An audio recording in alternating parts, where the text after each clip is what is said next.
Hello, everyone. Welcome to This Week in Hospitality Digital Marketing. I am one of your many hosts, Lauren Gray from Hospitality Digital Marketing. Joining me today is the ever-present Mr. Robert Cole from Rock Cheetah. Like a bad penny, just can't get rid of me. Can't get rid of him. And Mr. Tim Peter from Tim Peter and Associates. We do have an empty chair. Mr. Edward St. Ange from Flip2, I just found out, is not joining us today, but we do have in the wings the ever-knowledgeable Mr. Sean Williams from Spring Engage, should he choose to engage. He has an empty chair, and that goes for anyone that's joining us. If you would like to join in the conversation live with us, you can either chat your questions to the right, or you can ask to join a seat, and we'll be more than happy to bump out any of our motley crew to let you plop in and join the conversation with us. But since we do have an empty seat, it all works out well that you can always jump in whenever you need to. Okay, we didn't really hit any of the topics as Mr. Robert Cole hijacked last week's show in its entirety with his hijacking. I for one would like to give kudos to Robert because I thought that was an excellent hijack, as hijacking goes. Yes, it was. And I had to be silent because I was in Shanghai at the time, and I needed to create a double echo. I have learned the adept uses of VPN and multiple connections. Every day is a lesson learned, right? It's a lesson learned on all of that. Is there any leftover residual conversations from last week? For those who were with us last week, Robert, you want to recap a little bit of the quick conversation? It really was an excellent conversation. I have no recollection of last week. I'm in the process of moving, and I'm actually selling things on Craigslist. I can talk about that. If we're not going to turn this into a hawking show. No, it's not. I have this fine piece of furniture. If you order now, there's only 2 left. This is not going to happen on this show. There's only one left. Actually. I had a couch delivered this morning. If anyone would like an old, and by old I mean old couch that's now sitting in the other part of my house that I thought the furniture delivery guys would take away, and that didn't work out. By all means, just contact me. Craigslist. Craigslist. Don't expect to get a lot for upholstered furniture. I will pay somebody $5 or a case of beer to take it away. Exactly. Not good beer, mind you. Just beer. Just beer. Just beer. Actually, this is not really directly hospitality related, but it is somewhat e-commerce fraud related. Everybody loves fraud stories because I have been selling a large amount of furniture, and if anyone would like an Oriental rug, we have a beautiful 9x12 Kashan carpet that's for sale. Okay, I'm not going to let this degrade any farther with this process. I'm sorry, I'll resist. No, it's interesting. So you have these disruptive sorts of technologies like Craigslist has really hurt the newspaper industry in terms of classified ads, right? I mean, just eviscerated that business. So it's free, right? There's no real business model. It just goes and people trade. It's an open marketplace. So that's fine. Well, one of the interesting things is I'm selling this table and chairs and this carpet, which is why I brought it up. Not that people would sell it. I have to sell it much too quickly for the shipping to really work with people watching this. Anyway, except if they're local, So what happens is people from out of state wind up wanting to buy stuff. And the scam, and you just go, come on, guys, you can be more clever than this. Of course, one guy who wants to buy my big Drexel Heritage dining room set with China buffet and cabinet, which is very large. He's doing a merchandising pitch here. Come on, Robert. No, that's sold. It's sold. It's gone. But the guy one of the people who wanted it was a, quote, cabin steward on a Carnival cruise ship. And you kind of go, wow, that doesn't seem like a real good fit for what you're doing. And considering that I have taken a number of cruises and I know that they have like 9-month contracts and things like that. If you were a cabin steward, you'd be saying, my contract's ending and I'm moving and that would be perfect. Right. Nothing like that, right? He's heading off on something. So you kind of go, that's weird, but okay, I'll go with it. And the scam is, I remember growing up, it was always get a cashier's check, right? It's bank to bank, it's secure. Well, the scam now is, and I know from selling some large hard goods that you have to pick up and you can't ship and that sort of thing, is we will send you a cashier's check. And what they do, it's a fake cashier's check. And so then you take it to your bank, the money goes into your account, and then their movers come and pick it up and it goes, so your merchandise is gone. And then 4, 5, 10, 14 days later, whenever the other bank gets it, goes, this is not one of ours. Right. There's no money. The money is withdrawn from your account. Oops. Right. Oops. Yep. And yeah, so you're out your merchandise and you don't have your money. But even better than that is the eBay scam, or not eBay, the PayPal scam. So another one, a guy wanted an Oriental carpet because he makes paper in the rainforest, and he was currently in Northern California, an area where there wasn't really good cell coverage. And I'm like, wow, are you in a national park? No. He's in San Francisco, actually, because you can't actually get a signal in San Francisco on busy days. Oh, that's true. Yeah, exactly. So anyway, but he's going to ship this Oriental rug to his father as a surprise birthday gift, which has to be the worst surprise birthday gift you can possibly get. Great, a 9x12 carpet. I just love it. So that's a little odd, but he didn't want to do a cashier's check. He wanted to do PayPal. And so you go, oh, well, PayPal's really secure. That's great. Mm-hmm. So, you send the money in. Well, this scam is not only that you send money in PayPal. I didn't bite. So this whole scam didn't come to fruition. But basically what happens, PayPal only insures your transaction if you ship it to the billing address of the credit card, right? So I don't know who the billing address is because I don't get access to that, right? So PayPal can put that together, a little security twist, which is kind of nice, and that's good. And that's kind of how they keep their whole security operation in business. Well, this is the same thing. The money goes into your PayPal account, the mover picks it up, and then the best one is the guy who generally will go, oh, I accidentally put in $200 instead of $1,000. I put in $1,200. Right. My mistake. Right. Can you just credit back $200 for me? And you go, oh yeah, I'm sorry, I got the money. Of course, yeah. Here's the $200. At which case, the movers pick up the stuff, so your merchandise is gone, and you're up to $200. Well, and PayPal then comes back when he says, I never got my stuff. Right. It's like, what do you mean? No, your mover, I don't know who that was. No, my mover wasn't there. Yeah, sort of thing. This is a problem, and you have actually paid him $200 to scam you because you're net minus 200. So as technologies, as the technologies advance, opportunities for scams advance, and to link this back to hoteldom. This is again way back in the early 1980s, opened a Four Seasons hotel, and we had a guy come through on a familiarization trip. Mm-hmm. And I actually know some people, posing kind of as bloggers and things like that who kind of do this. And the scam is to kind of get free hotel rooms going around the world and things like that. And it's kind of a timing thing. You either pay with this, do that, I was never in wherever, and boom. Especially if hotels pay with PayPal and stuff like that, it's suddenly if you aren't shipping something to an address, there's suddenly this risk involved where, how are you going to collect and that sort of thing. So beware with new disruptive technologies is the moral. Can we jump off on that for one moment? And I don't want to hijack Lauren's agenda because Lauren had some great things for us to talk about. But I do think it's interesting to note, you brought up Craigslist. And for anybody who doesn't follow, what's going on with the newspaper industry or things along those lines or publishing, I always think Craigslist is such a fascinating reality, right?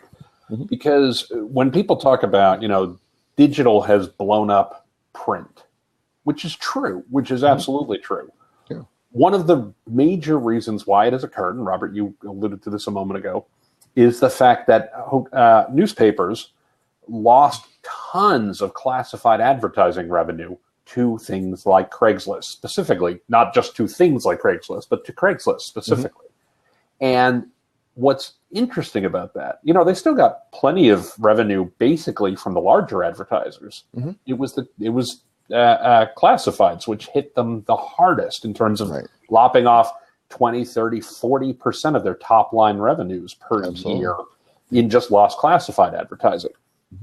And very, very high margin. I mean, high margin, incredibly high margin. Really easy to do. Here are the words as a boom, text, no graphics, not taking up a lot of spin. Okay, so here's where this really applies to travel and to hospitality that I think people need to recognize. the reason we pay attention to things like Airbnb, the reason we pay attention to things like, the OTAs when they first come into play, the reason why we pay attention to some of these up and comers is because you don't lose by somebody coming at you head on. You lose at the margins, right? Craigslist was not a better product when it first started than the newspaper. It was just a marginally better product than a classified ad. Right? Because it was very local. It was very easy. It was person to person. It cost less. And I mean, look at Craigslist user interface. They haven't changed it in 20 years, right? For the most part. They've had a few little tools and things like that. Tools and tweaks, but I mean, for the most part. Renewing listings and things like that and back and, marking things as, they haven't really done a market as sold. It's just the delete, right? They don't care about that. Right. Exactly. So the reason I bring it up is when we talk about things that will disrupt, when we talk about things that actually cause a problem, you really do need to look at how do you get disrupted at the margins. It is not a case of, Airbnb is not going to take all my business. It's Airbnb is going to, cause problems because they're going to eat away at my profitability. Absolutely. Or as we've talked about, by bringing a lot of inventory into the market, they're going to hurt your ability to continue to hold rates.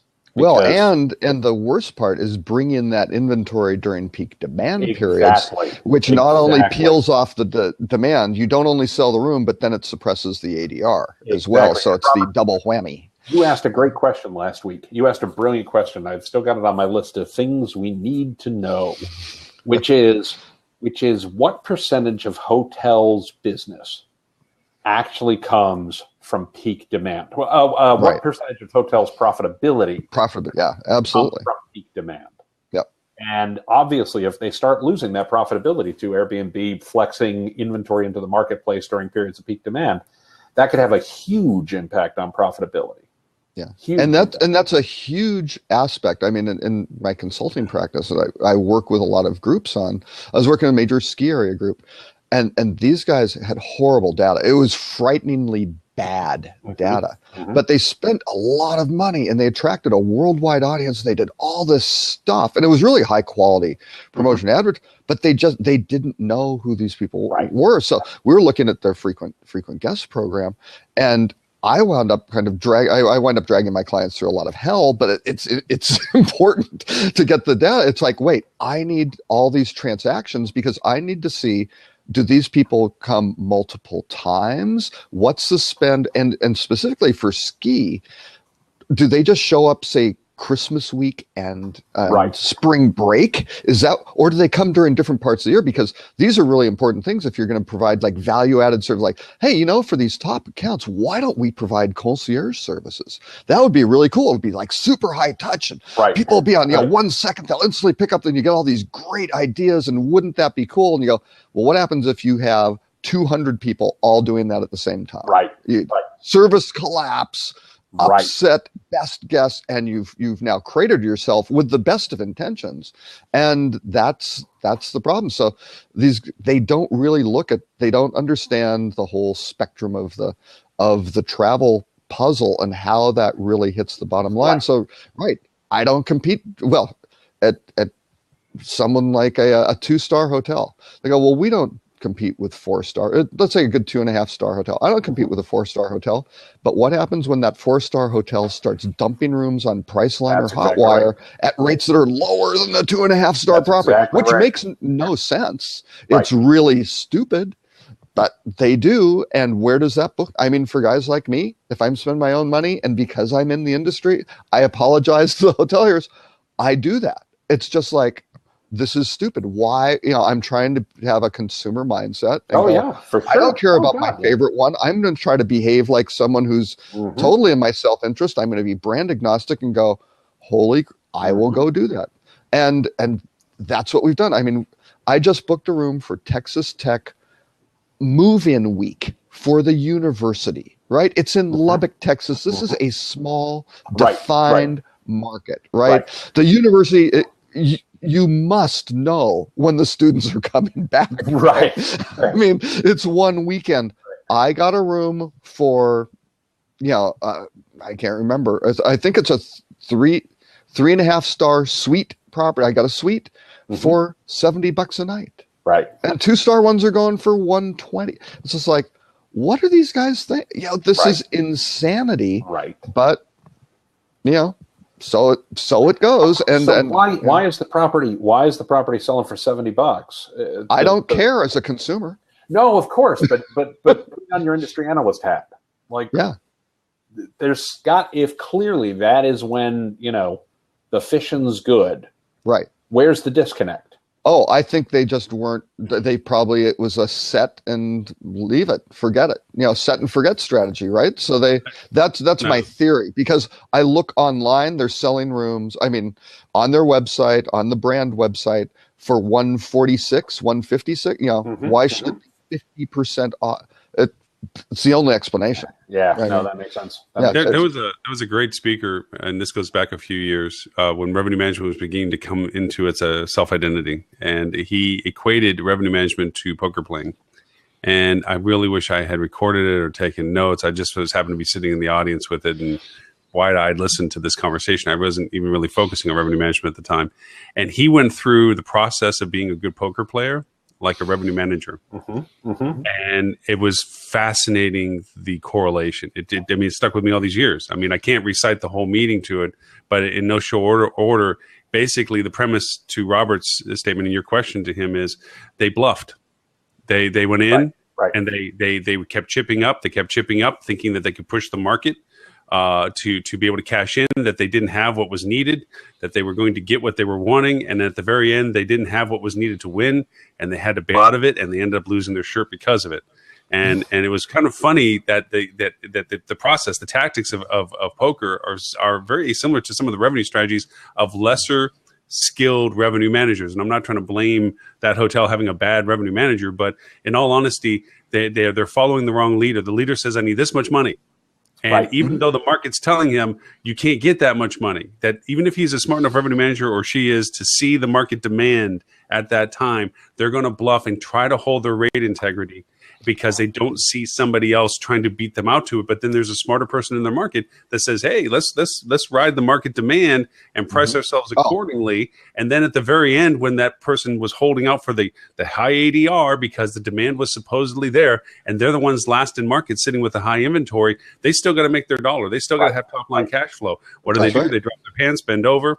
Analogy made. Well, and I'll give you a great I'll give you a great example. Well, and actually, in the case of this particular property, though, this arrival in Lubbock is August 20th. So I mean, it's more than it's 45 days out. So it's not like a last minute drop. This is something that's kind of been out there floating that never got closed off, apparently. We built a thing when I worked for Wyndham. We had a tool that we called TSR, or at least that's what we called it internally. I can't remember what it was sold. I can't remember what it was provided to the franchisees as.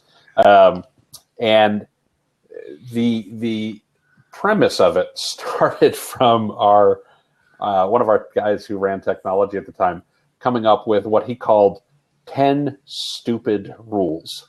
And I think we spun it as 10 simple rules so that we didn't make people feel bad or anything along that. But it was the kinds of things that should just be fundamental for any revenue management system. It should just be fundamental for any revenue manager to say things like, do I have any zero rates?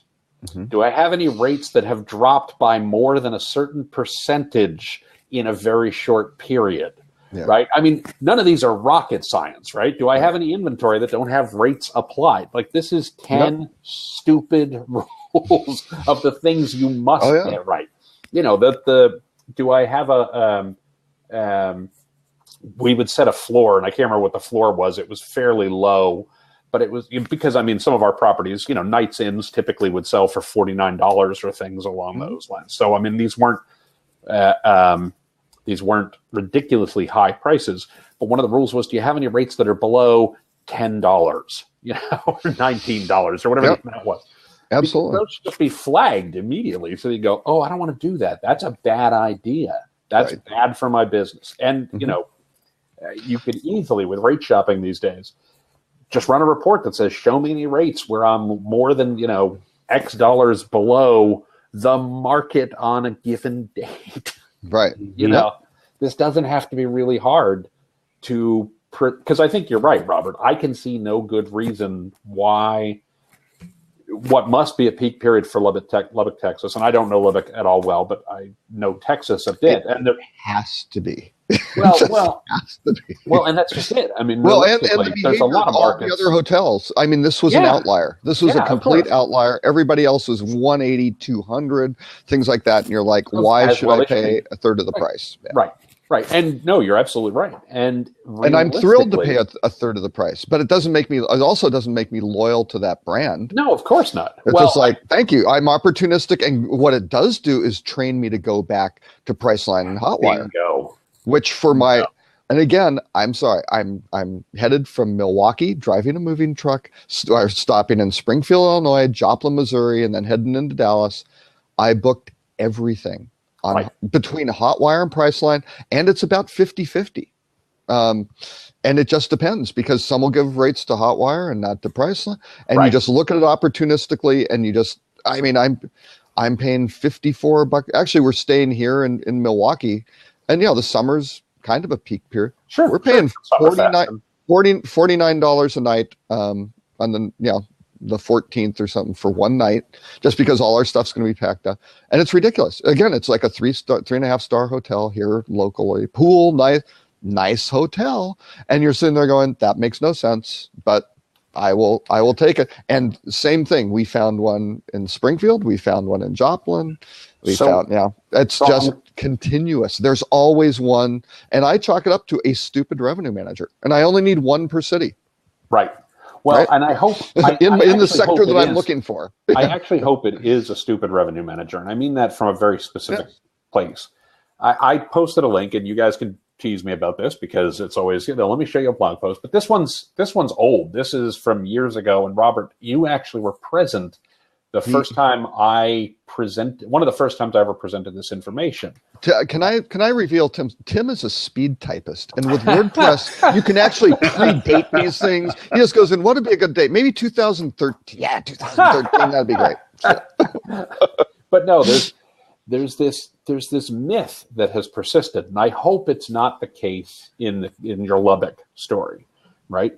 There's this myth that has persisted in the industry that I can drop rate and drive demand and fill my rooms. Oh yeah. And the reality is you cannot. Right. It is, I refer to it always as the race you can't win. Mm-hmm. Because what happens is you lower your rate. Immediately your competition spots this, mm-hmm. and they do the same thing.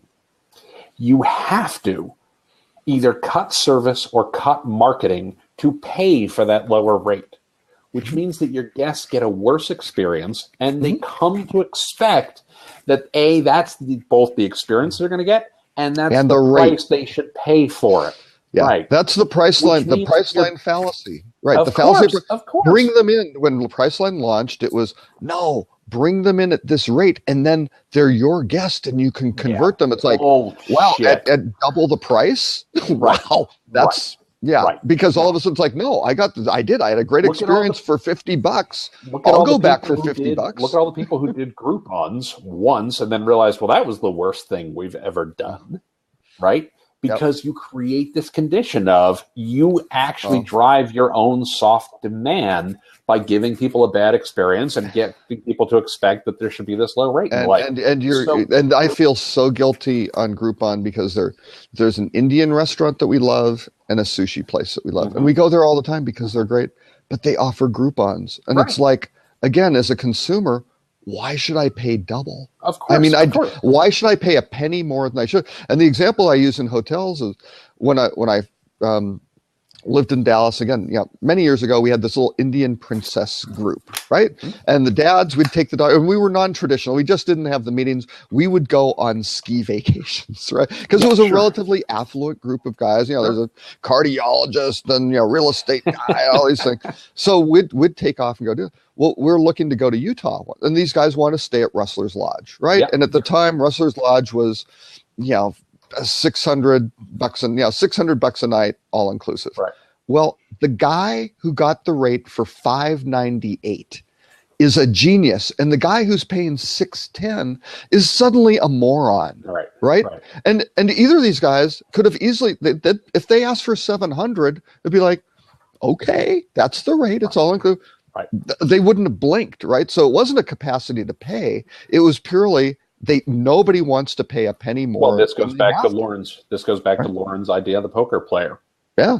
And there's a funny story. I love this story. I heard a speaker tell this story years ago, a former British minister of parliament who was a trade minister, who talked about, I may have told this before on the Blab, so if I'm repeating myself, I apologize. But he tells the story of he was on a layover in Paris, and he was going to New York. This is back in the 80s.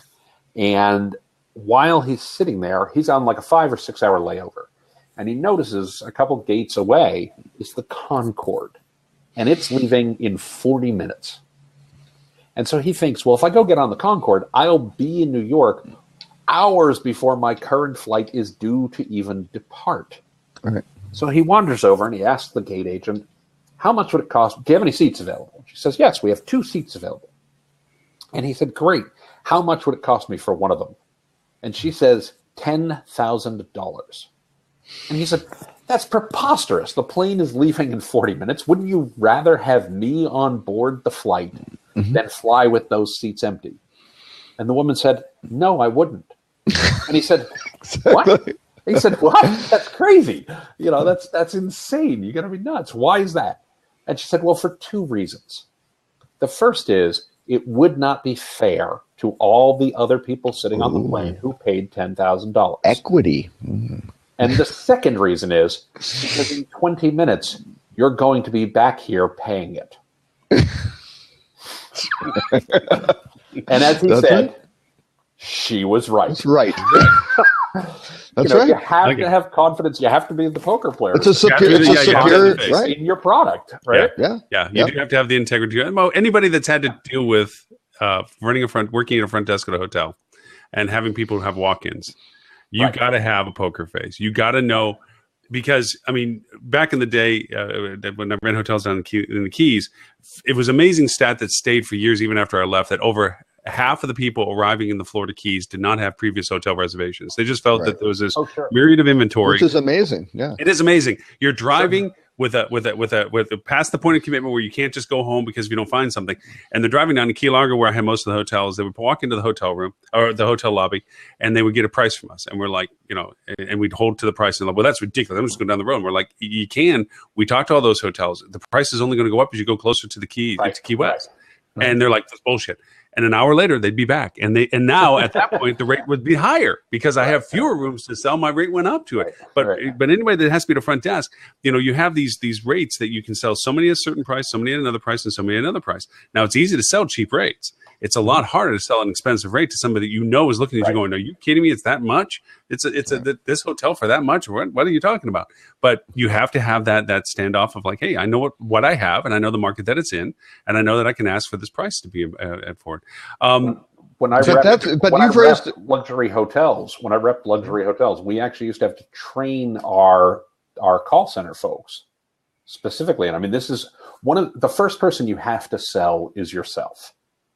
Exactly. And we used to have to train our call center people to not be afraid of saying the rate, because I mean, call center folks and front desk folks and people like that are not super high paid people. So they look at a $500 rate and go, oh my gosh, nobody wants to pay that.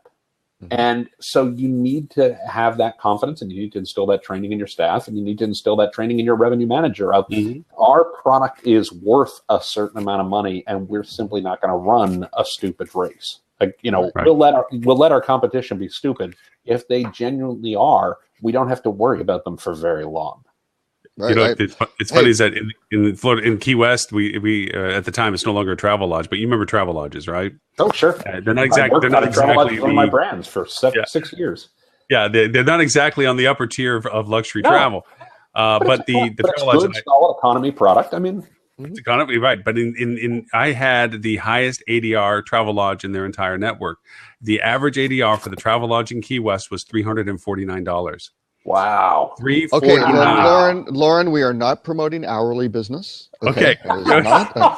I didn't even need to give Is towels. not Okay? I something didn't we even want give to support. towels.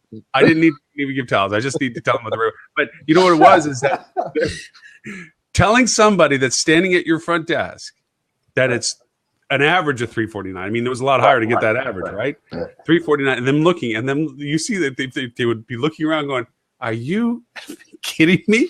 349. We're like, you're on a small little rock in the middle of a little large ocean right now, and there's only so many of us little folks here that have rooms to sell, and I only have so many little rooms left to sell. And if you want a little room to sleep in, that's what the little room's price is. Right, because if you don't do it, there's the guy standing behind you will pay it. And Yeah, the Disney it's effect. nothing. You know what, It's if you nothing want it, personal. Get out of the way, because that dude right behind you wants it. Okay, and these rooms, some of these rooms were so small that literally the door opening hit the bed.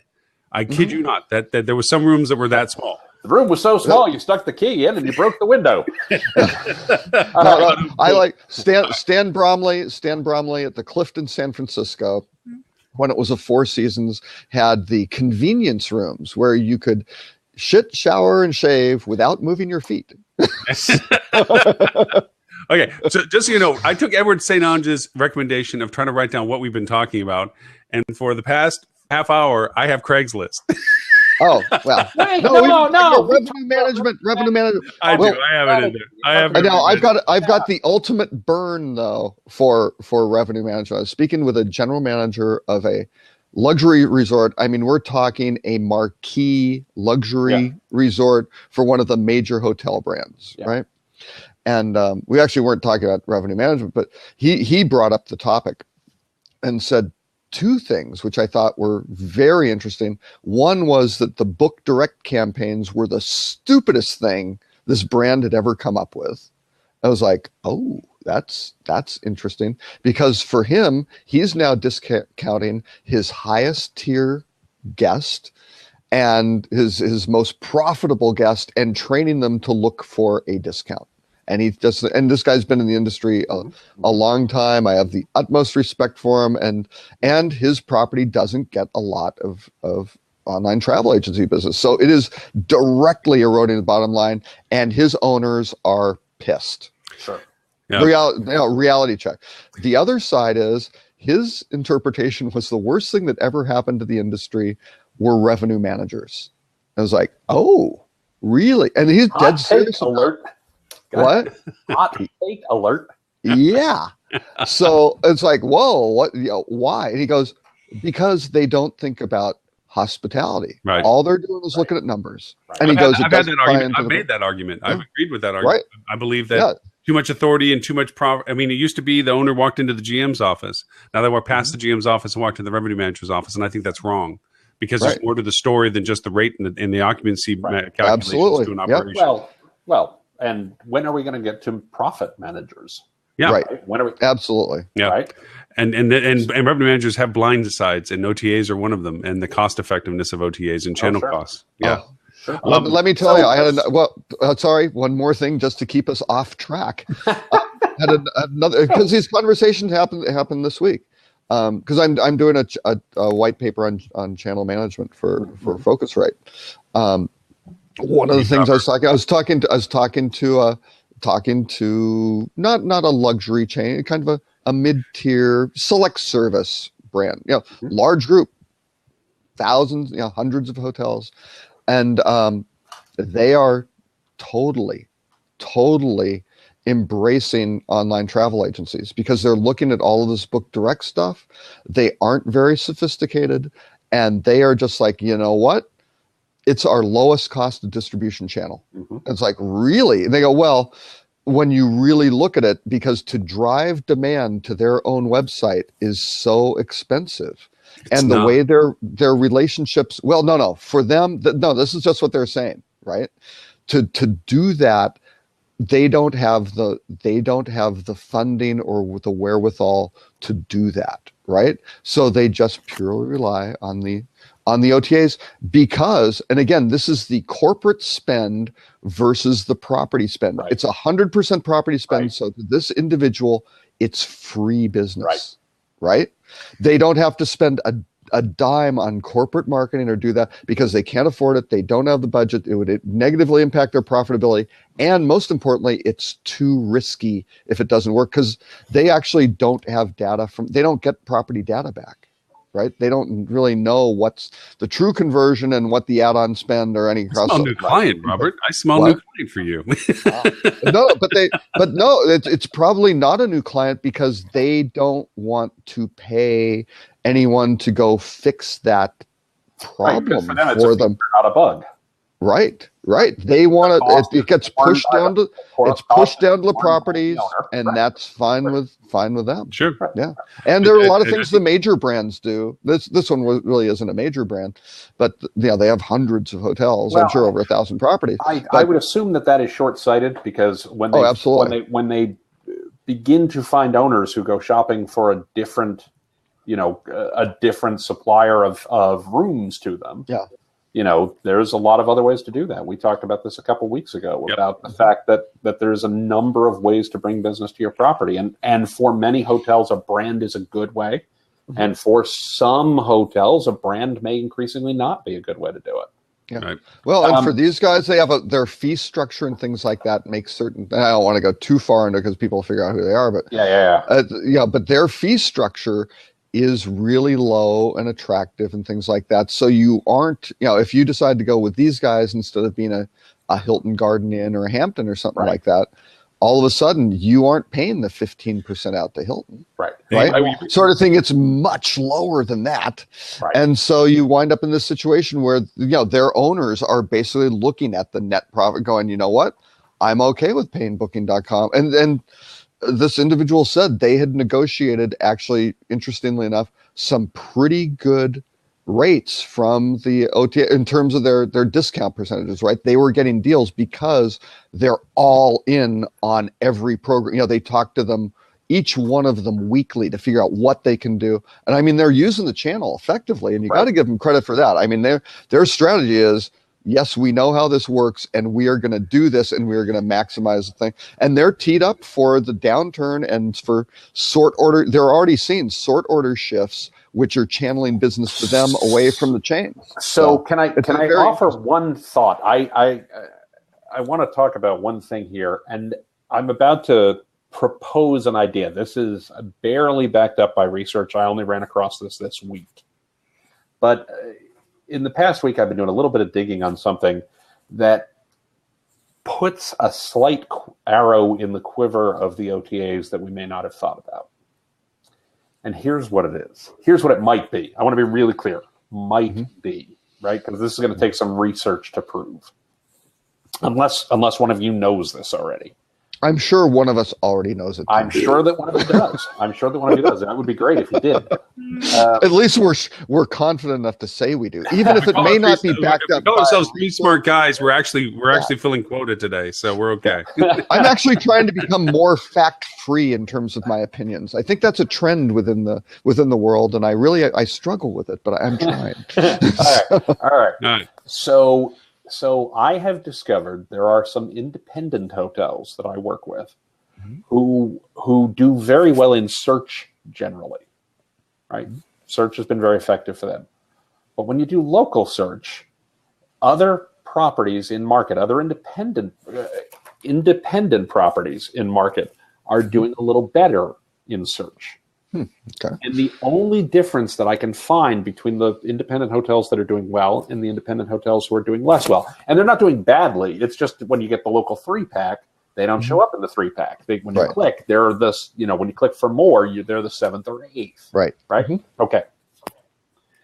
The only difference I have discovered so far, and I'm hoping to God there's another one, but is either they are carrying a soft brand, so they have Hilton or Marriott or Choice or one of those folks linking to them because the soft brand is linking, which that makes sense that would be a play. Big, powerful backlink. So that makes sense, right? But here's the one that doesn't. The properties that aren't showing up in the 3-pack tend not to be on Expedia, tend not to be on Booking.com, tend not to be on Hotels.com. Right. And they're not getting a backlink, they're getting a citation. right? Remember, local search often depends on the quantity, the quality, and the consistency of the citations of your name, address, Right. phone number, Yeah. right? Mhm. And it looks like Google might be weighting Expedia and Orbitz and Hotels.com and Probably. Kayak and folks like that as citations, which means that hotels who are actually doing well and getting revenue direct Mhm. and don't need the OTAs may be hurting themselves in local search because they lack the citations that their competitors are getting. Mhm. And that's really troubling to me. Right. And Yeah. I don't have enough data. I've done this for about 4 markets with a handful of hotels, so it's hardly something I'm willing to, Actually, Have you looked at TripAdvisor and do you think it's they're all on reviews? TripAdvisor. They're all on actually, you know what? TripAdvisor. All Do they, on and the TripAdvisor. review scores and the star rating, those sorts of Tim, things. So Tim, that- I'll get you an answer. Certainly I'll get you an answer. Certainly comparable in the markets that I've looked at. Right. No, I'll get you an answer. You know, I'm going to go reach out to John Shepke at Sim Partners. One of the most perfect. knowledgeable people I know on local. His whole company's built on Yeah, that. that'd be They're great. the ones that create that. And they're constantly in that middle space of it. They've brought up, I mean, I've had some pretty fun conversations with them. But, it might be an influence of the AI effect as well, because it's not just simply deep linking and quality linking and to Robert's. It's now value and things that are the AI is putting into place with it. The whole semantic, for aspect Right. of it So is really important. he would be the That would be my theory. Yeah. But it goes back to the same point. Remember, Expedia is not linking to these hotels, right? Expedia is not linking to them. Hotels.com is not linking to them. It's precisely that, Lauren. That's kind of what I'm saying. Because Right. Expedia is talking about them, because Hotels.com is talking about them, because Booking.com is talking about them. Yeah. It could be the AI, it could be citation, it could be local search. But I'm really curious if that's actually having a play. Here's my theory.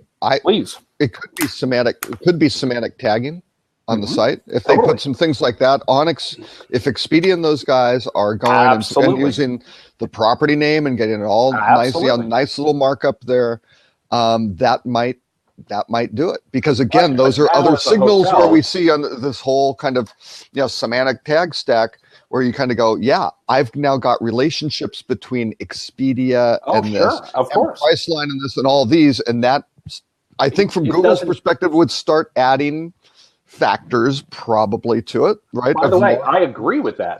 I want to be very clear. I'm not disagreeing with that. My concern is that's exactly what's happening, because now does a hotel have to weigh, do I need to be on Expedia? Do I need to be on Hotels.com? Do I need to be on those for the search value they provide? Which might, in fact, it's something that has to be looked at in total to say, hey, what's going on there? And it's something that's really interesting. I would think for at least one of the properties that I'm working with that I'm talking about, they're doing great. So they do great from search. Everything's fine. It's less of something, they're going to look at a cost benefit, a cost balance, and say, you know what? I don't care. I'm doing fine without it. But for other hotels who might be on the cusp or might have a little bit more struggle there, gets into an interesting challenge. Right. And that's what it comes down to. All these, and of course, that's until Google changes the algorithm. Of course. They update the algorithm. Like, what happened to my traffic? Right. Of course. But again, I'm going to recap a couple things on something, and one that I want to come back to from last week, because I didn't have the chance to include my 2 cents to this conversation. And you kind of bashed MetaSearch last week. Yes, I did. Stuff. And I will every chance I get. And I'm not going to stop you for that. MetaSearch is freaking amazing. It deserves bashing, but I will add one aspect to it that I think needs to be under consideration, and it validates one of your points, Tim. If you don't use it, it's not worth it. The value to MetaSearch compared to OTAs is the fact that you are allowed for direct booking, which can help you control channel costs if it is a structure that you're working within. And to your point that we made about revenue managers earlier, if you're not controlling your channel costs, if you're blind-eyed to the fact that OTAs don't cost you what they cost you because you don't have to put it as a line item, it's your own fault. Right. The other is the data collection capabilities. I keep, and I will always be on a soapbox about this, as bad as MetaSearch is in comparison, or as much as it's a necessary evil to put you into a place that you just have to be, you do still get to accumulate the data. And right now, even if you're not using it, having it is better than not having it, or worse yet, giving it to one of your competitors like an OTA. So the value proposition of metasearch to OTAs is at least those two functions are in place. We didn't create the metasearch world, but you got to be in that space. And I think in comparison to running it on OTAs versus metasearch is the better choice. Of course it is. I want to articulate my complaint about metasearch very clearly, right?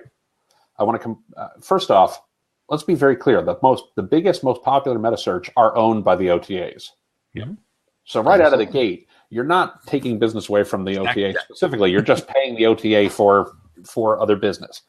But my core complaint with metasearch specifically is that when you hear many people talk about it, they talk about it like it's the white knight that's going to come in and save the hospitality industry, and it's far from that. No. Metasearch can any of these things. You guys know me. I talk about this all the time. I'm not a guy who's in the torches and pitchforks crowd.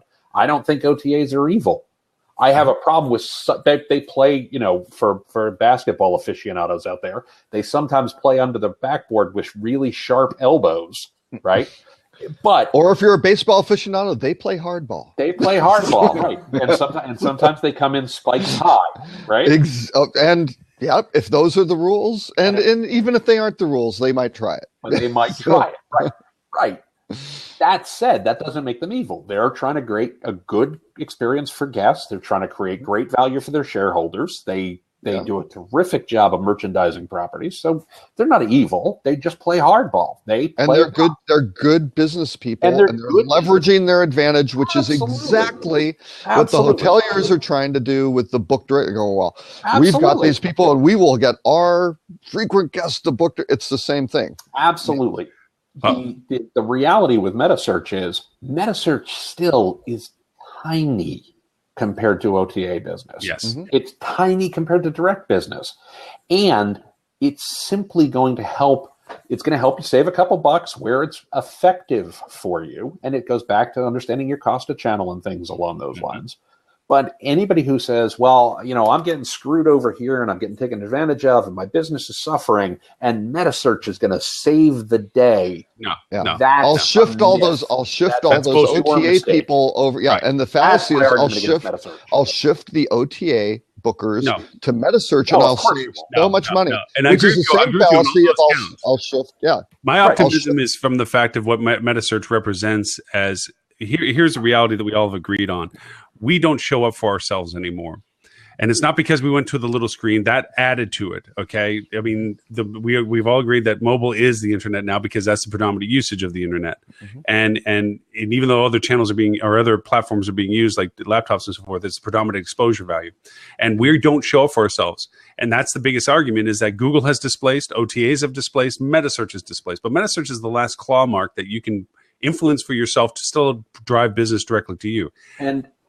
But to the real value that I think metasearch is going to allow, the light at the end of this tunnel of things to do is that it's creating connectivities right now. It's allowing you to, if you're a business in Munich, Germany, and you want to sell to a company in Los Angeles, there's no methodology for that right now. There's no means to create a relationship with them. But metasearch is creating that connectivity by inherently saying, I'm going to tie to your internet booking engine. I'm going to tie to the platforms that are distributing you.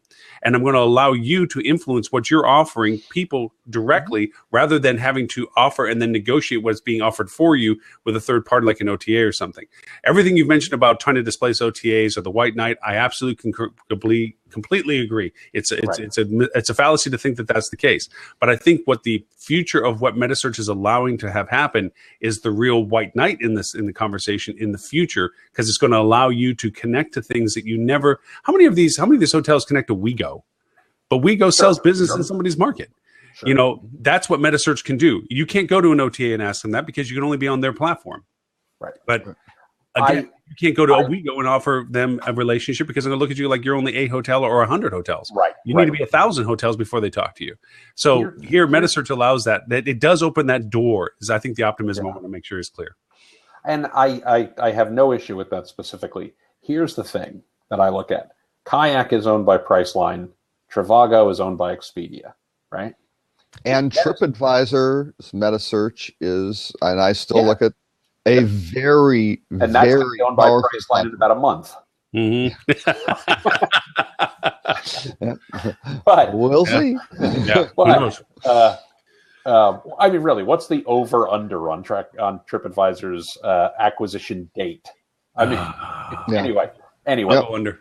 Well, again, though, it's interesting though because a lot of Yelp is kind of a similar thing. These guys who have these wrong Yelp isn't as profitable. And Yelp has some serious. Yeah, right, Yelp is a data Yelp source. as a business is kind of comparing Yelp as a business and TripAdvisor as a business. It's not a little like comparing Tim Peter and Associates and Boston Consulting Group. I mean, right. Hey, I'll take Tim Peter any day. I'm done right now. absolutely I'll take would. Tim Peter Well, any day. screw BCG. Yeah. They don't know nothing. I'm Who do they just think they I'm are? just saying in terms of scale of business. I'm not saying in terms of quality of product. Okay. That's, Hey, that's listen. right. Coming just from China, Yelp doesn't exist. So, there's that's what I worlds mean. parts. There's huge That's parts right. that don't. Right. But no, Yelp is Yeah. a data source. It's just ready to be Right. snatched up because it's a data source, just like Right. Foursquare was and all the rest of it. Yeah. They're just a Yeah. data source. But in terms of the cash that TripAdvisor throws off, they're a much, much more attractive. Oh yeah. Uh, But the thing the reason I bring up who owns who in this is that if Metasearch was gaining mass adoption, right? Mm-hmm. If Metasearch was actually threatening Expedia or Priceline's core business today, they would simply roll those features into Booking.com and into Expedia.com. Mm-hmm. And the fact that they don't and they keep them segregated over here just goes to show that today it is a feature. It's not a business unto itself. Part of it, though, I think, is shelf space too, right? So they want But people to Orbit's go to been doing it with, hotels.com, all these things they compare, and they can, and It's also a channel of opportunity for them. To your point, Right. you're paying for the same space on the same platform, and for everybody that's listening to us, please understand, Metasearch is not for the weak of heart nor for the small of pocket. Okay, this isn't something and that's that the biggest, and that Right. is the biggest issue. The CPC side Right. is a killer for a lot of these hotels. If they don't, you it winds can't up play being in a this space. very expensive. You You Yeah. cannot Very play in this expensive, space without right. paying some serious cash down before you get started, or you associate yourself with a platform that can bring you into the that market. actually has the connectivity. Right. Right. And this is no small space. This, I mean, in a small cost, I should say. It's a small space, and there are players in the field for this, but there is no small price tag for this. So what we're talking about when it comes to Metasearch, if you're an independent hotel or even a small hotel brand, I mean, one of my clients, you both know, Derby Soft, who does this stuff. I mean, they don't. It's difficult because I have people come up and talk to me and say, "This Metasearch stuff sounds really cool. I want to get into it." And I'm like, "I'm sorry, you're not even 1,000 hotels, and they don't even blink until they talk to people that the bandwidth to drop down, or an agency that has the relationship or the connectivity to it." And there are services out there. There are the Codys of the world, there are the SiteMinders of the world that are willing to bring you to market. But the fee structure, the cost, and the inability to truly control it effectively makes it dangerously expensive. And to your point, Tim, it's a small fragment of overall revenue opportunities. It's just a piece of opportunity. It's a piece of a piece today. And if you're doing everything else really well, it can be an incredibly valuable piece and it can be an incredibly profitable piece. If you're doing everything else well. Well, and my argument there's is a lot of it's blocking and now tackling that has to happen. it's now harder to do things well, especially on TripAdvisor, because the God, dynamics how many flavors to of TripAdvisor? of instant booking. Right. You now have situations where you've got just the regular rate parity stuff getting played around in CPC, right? You got people doing interesting things there, and that's fine. Right. You've got the business listing with the coupon code, but then you've got the situation where most of the groups have signed up for the quote 12% for 25% of the traffic on instant booking. So when things go, what opportunities do you get when you pop up? Which 25% of the exposures are those versus your CPC versus your coupon? And then when you aren't there, it's going to go predominantly to Booking.com, or it might go to, Well, it always go to its own default. But I mean, there's so many conditions to TripAdvisor as to whether you sell for single chevron, 3-pack chevron, your price parity versus your bid pricing versus your volume of budget. It's not as smooth as Google has made it for themselves. But I guess to one point I want to make about the Metasearch space, and it's intentionally not smooth. It's intentionally not smooth because TripAdvisor profits by that. They don't want to give you the 1 penny above the next bidder. It's like, forget it. And that in itself is worth a whole nother blab to talk about the mechanics of metasearch, just to realize the dangers of it all. But I think the real scary part, and Tim, you brought this up, if it was really a big issue, they would crush it or they would not allow it. It's just an accessory. I think the genie's out of the bottle. They would just pull it in. I mean, I'm not saying they would crush it. I'm saying if you look at Orbitz today, and I always forget the name of the media company that Orbitz is working with. Robert, you probably know. All right, doesn't matter. Orbitz today does metasearch listings as basically a media program within its search results. It does. Right, and they were one of the first to do it. Actually, they were one of the first to actually have that option. Yeah, exactly. But hear me out for 1 second. So the reality is, Expedia and Priceline, Booking.com specifically, could turn on that same capability tomorrow if they wanted to. They own the technology. You have to do the integration. I don't mean to trivialize that because that's clearly not like, okay, they flip a switch and it's done. But the reality is they certainly have the technology capabilities. They certainly have the tools. It's not like they have to go out and buy some third party to make this happen. They have all the pieces in-house today to do this. And the fact that they don't shows that it's more to the side of their core business than it is something that's going to replace their core business. I would say with Expedia owning Orbitz and Travelocity, Expedia and Hotels.com and Trivago and everything like that, since they've centralized their platforms, which I think they got beat up by Wall Street incredibly for that, which I always thought was a very smart move. I mean, brutally difficult to take on the Wall Street side of just wait, we're doing plumbing work here, then the revenue will come. But now they've got that. I would be willing to bet that they are evaluating all that stuff and looking at the performance of testing those like crazy. And I'm sure by now they've figured out the differences in the Hotels.com persona of that buyer versus the Expedia buyer, and not just the general one, but I mean in very specific scenarios, probably origin by destination, by this is where I think by length, by everything, all of that data, and figuring out. Yep, Travelocity does this, or that's an interesting thing on Orbitz. And then creating a one-to-end list probably of, well, here are all the big things we can do to optimize this channel, and then, or how do they differentiate Orbitz versus Travelocity versus this is where I think the genie's out of the bottle for metasearch compared to the OTAs, that the OTAs either didn't anticipate or they themselves think that they can still put the genie back in the bottle. Dealing with Google and dealing with Facebook. What metasearch has allowed, and I go back to the connectivity of this now includes the Sabre conversations. When you're dealing with the ability to connect to CRM data and all the data that's being plugged in, and Google and Facebook, who are the actual ultimate trump cards to all OTAs, it's because they define space and opportunity for all the OTAs as well. Sure. They're Okay. They are, because it's their sandboxes. I mean, if they wanted to block out OTA dollars and not have OTA dollars spent on them, and that's it though, because they don't want to become an OTA. They want no. I'm not saying that they're going to replace OTAs. But you're saying they're the place where the traffic comes from. Yeah, they're the keepers of the spigot. I mean, they turn the water on or off depending upon how they show up. They've already pushed OTAs down by putting their stuff on top anyway. I mean, they control their destiny when it comes to that. But what I'm saying about what metasearch has created the ability to gather the information. The OTAs used to be like the GDS used to be. You couldn't get data about a hotel unless you bought the hotel book. Remember the hotel book? I mean, that if you weren't in the hotel book, you weren't a hotel. Right. That was Hotel and Travel. That was Hotel and Travel Index, and I got a Hotel and Travel Index scholarship in 1980, and that's how I got with Four Seasons. Okay, so I remember that. With that being said, the same too is with Google and Facebook. Now they're voracious about the data that this connectivity is giving them, and they're learning how to pull data and connect to data. No, they don't want to be the OTAs, but what I mean by controlling the OTAs is that they allow the OTAs to spend whatever space Google will allow them to show up for. Right now, Google is allowing them to show up below what Google wants you to be shown first, because they want to show their results. So OTAs are the next best price point. Go ahead, Tim. You have you want to make a point? No. I don't disagree with what you're saying. It's complicated, right? It's a very it's hard to summarize in a pithy, 2-second soundbite.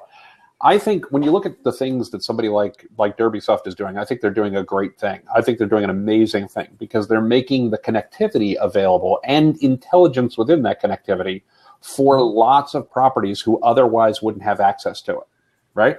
Okay.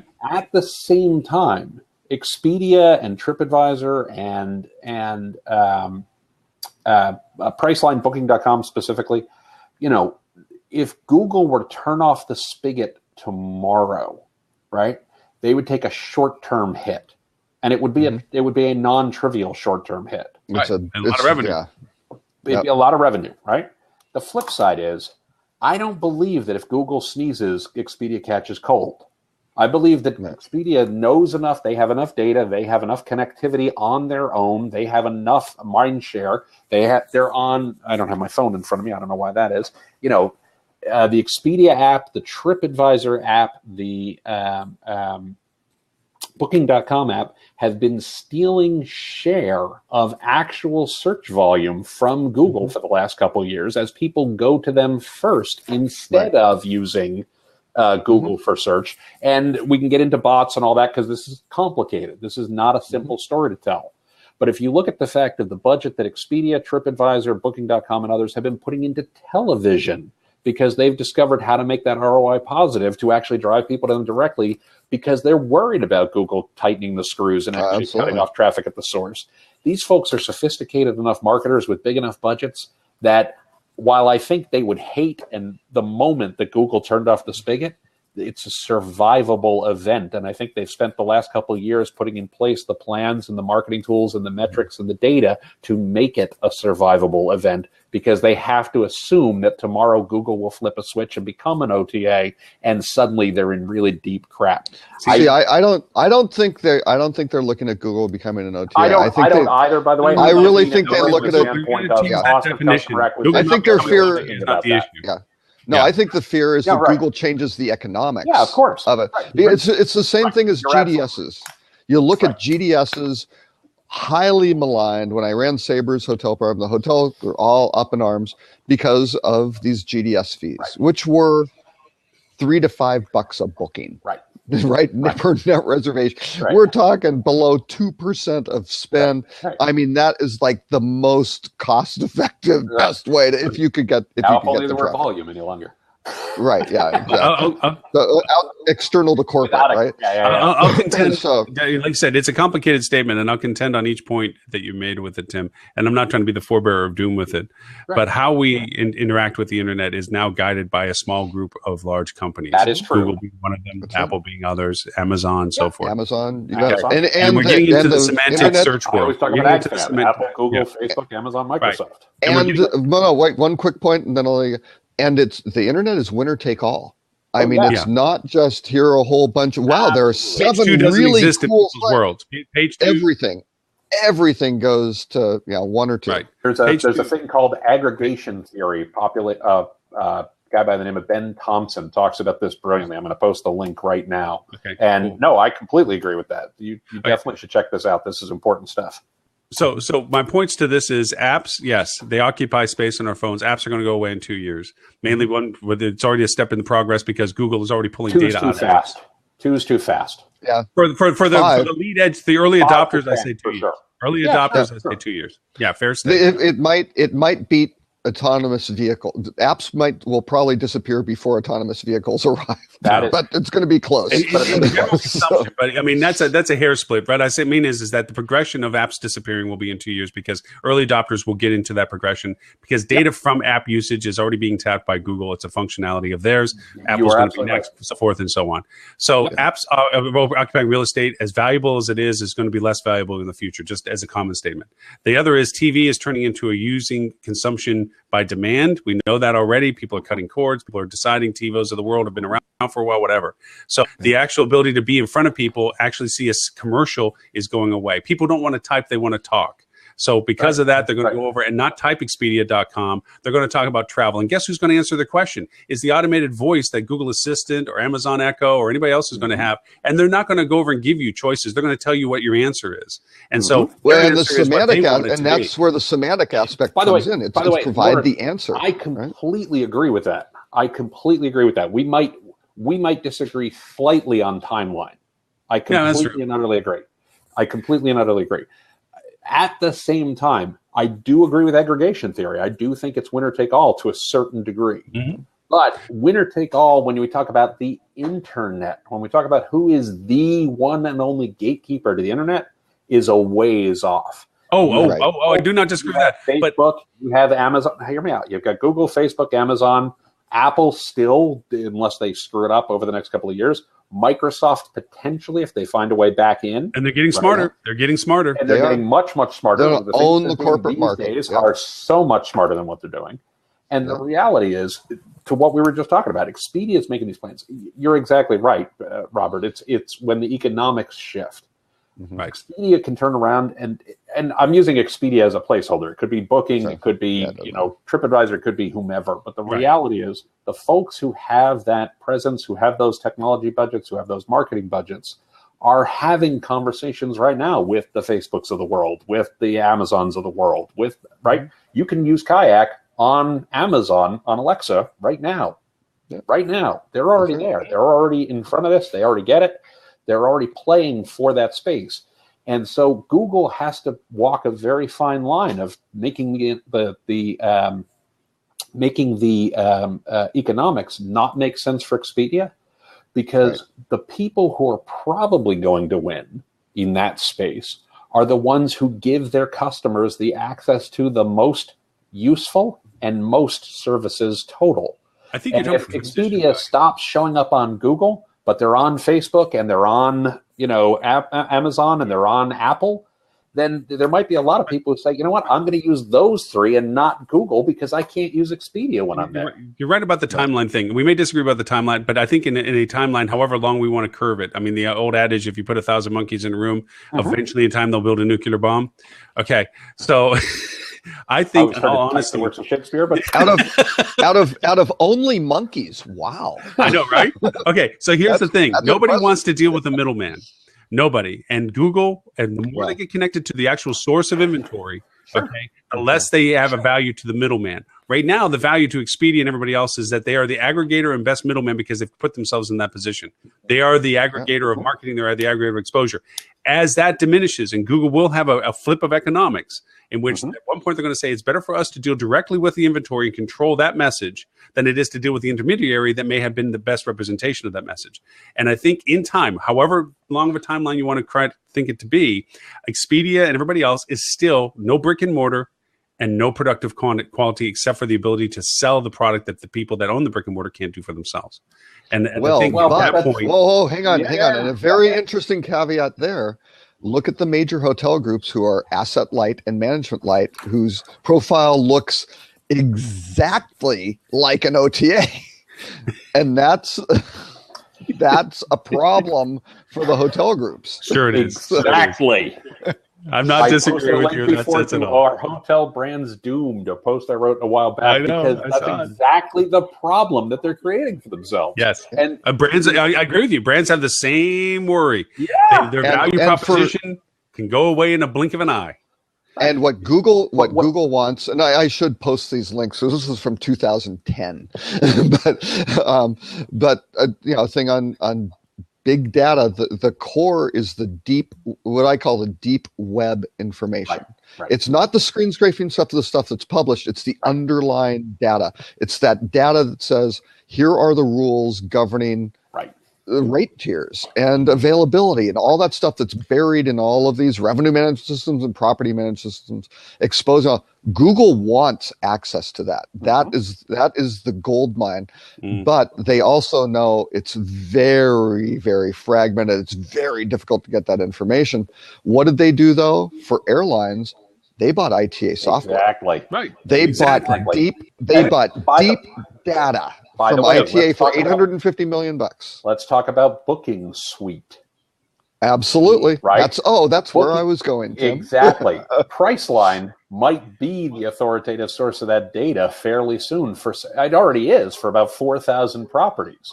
So 20,000. I heard it was 20. Excuse me. You're absolutely right. 20,000 properties. 4,000 was last year.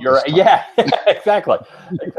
So, and actually, that 20,000 was earlier this year. That was maybe January, February. Right. It's probably 25 by now. Well, Sabre and has you- 28. right. With the You know that- I Wyndham think deal, Ed- I think Sabre's at 28. And think that's Ed why teased I said us. this. I said this a few weeks ago when you all poo-pooed this, but I'm going to bring it back around. I think it's entirely possible somebody like Expedia or Priceline could buy Sabre, because Yes. I realize there's a lot of pieces they'd need to get their hand. They'd want to get. They don't rid want of. to though. Yeah, No, of course they don't want to. But they don't want to because it's Right. ugly old technology. No, what they it's want is the- very That's fast. not It's very nice. scalable. But they want the customers. Oh no, it is. Yeah. It is ugly. I worked there, and no, a Sabre's sponsoring the white paper for Focusrite, and I love Sabre. And they do great stuff. That was very mean to say about Sabre. Old, ugly No, software. no, No. It is. They will tell you I know. probably publicly. The core of Sabre is old. No. It is ugly. It's I hard say to that work about with. It's- Marriott, their Marcia program. The joke used to be that there's a squirrel somewhere running on a wheel down TPF. the bottom of Bethesda. No. The bottom is IBM's TPF platform, which is the core of Sabre. It is the core of Intercontinental's hotel reservation system until Amadeus can maybe develop something, and certainly the core of Marcia. The problem with Sabre, which people don't realize, when you get your little airline confirmation number, you get that little 6-character deal, right? You go, oh, that's a nice little field out of a database. No, it's not. That's a memory address. Right. Right. So it is a 6-bit operating system, which means also no lowercase letters. You need 8 bits to get lowercase letters. Right. We are talking old, decrepit technology, which has been tuned to transact reliably at 120,000 transactions a second. Right. And- So we are talking rock solid, fast, reliable, hugely important pillars, right? If you have a system, the one that's missing is that flexibility one. Because if you add, and Sabre's challenges, when you add flexibility, you decrease reliability. Right. You add decrease fragility. speed. Right. Yeah, and that is very bad. And- So their whole business is built around don't screw with the how do we keep the core just going and then put these services around it, which is Lauren. the So magic. I don't disagree. I do not disagree at all with your fundamental premise that Facebook, Google, Amazon, etc., want to get to the deep data, and they want to get the inventory direct from the source, and they want to get the rates direct from the source. Where I don't know that I agree is the source might be Booking Suite. The source might be Alice. I'm just thinking of things that Expedia has invested in that are actually on property. The source may not be Intercontinental, and it might not be Marriott, because it might be some other technology provider who's doing that. And so, when we talk about Expedia.com, that's one business. When we talk about Expedia, that's a different business entirely. And Expedia could absolutely be the source of that data. It comes down to who controls the hotel technology that's stack. Exactly right. Right? Yeah. No, I agree with you. I agree with So you. what I actually do is I look at it as kind of like a four-tier model. And it's a little bit weird. I got to refine this a little bit, but at the very bottom, I kind of put here's traffic of just there are people out there. There's demand, there's traffic, and things like that. But how do you really get that? Well, and this is actually kind of a little bit inverted, but the bottom line is you kind of have this hardware layer, right? Because you need this technology to kind of control, which is Sabre's kind of this core technology layer and things like and that sort of thing. But then, actually, no, let me do it a slightly different way. You have the core underlying deep data that's down there somewhere. Then you have to put it somehow in technology to access that. The next level up winds up becoming services, right? And that's where I think the real game, I mean, certainly Derbysoft and things like that, that services layer, I think that's where ultimately a lot of these battles wind up getting fought, because the technology is just going to wind up being hardware or standards or platforms and things like that. And it could be genericized. So you wind up with who's controlling the service layer, but then you've got this other one, which is kind of the app layer, right on top of it. So how do you apply those services? And that is where I really think if you put the demand on the other side of all these travelers, how do you attract them to these various apps? And And is it the little Facebook bot that does Right. Uber for you? Right. Or is it the Uber app? I don't know, but it's pulling from that Uber Right. logistical services. We just layer, all came right? back from high tech, and we saw a lot of PMS systems and so forth. And if you looked at it, you almost turned mind numbing because of the similarities to it. The real differentiations, to your point, Robert, was the application values. How much did they integrate with what else? It wasn't so much they didn't perform. I mean, it used to be what, a year ago, 2 years ago, it was whether the system was in the cloud. That was the big thing. Yeah. Like, oh, it's not sitting in a box in your office now; it's sitting in the cloud. And there's some very large chains right now that are migrating their whole systems into the cloud. It's a massive undertaking. I'm not going to name names to it. We all know who they are. And well, I wouldn't say that, but just to be fair to everyone. And so because of that, that was the big thing. Now it's how well can that services be used and implemented in a customer facing way? To your point, Robert, it's like, what do they integrate with? How do they communicate with all the other things that a hotel has to deal with in the sense of operating systems? So yes, to that point, technology is a hard layer for it. I think Ed's teasing us. Ed pops in and out, but he's not saying nothing. Well, He might be on a plane. and Rob, I'm sorry, Lauren. One thing I want to say about that is, at least in my discussions with some of the folks who are, connected to the switch over from their own CRSs to other tools, whether they went with Amadeus, whether they went with Sabre, whether they were looking at other things. I agree that the cloud was something they cared about. They absolutely, at the time they started, cared about connectivity, because they were looking at the cost of direct connects, they were looking at the frequency of direct connects, and and frankly their own challenges in implementing direct connects. And they said there's got to be a better way to do this. Yeah. Right. So I think, to use Robert's tiering, I agree. We could have a debate for days about where the app will be, because the app could be, I agree, it could absolutely be a Facebook bot. It could be an app on your phone for some time. It could be, talking to your Alexa. It could be any number of things. But I really do agree that where the battle will be fought. Oh, we just wow, that was weird. That was something. Multicolor. It was like a filter. You went to plaid. Filters on, Went on plaid. labs. My God, they went to plaid. Oh, God, they went to plaid. Spaceballs reference for anybody who's following us.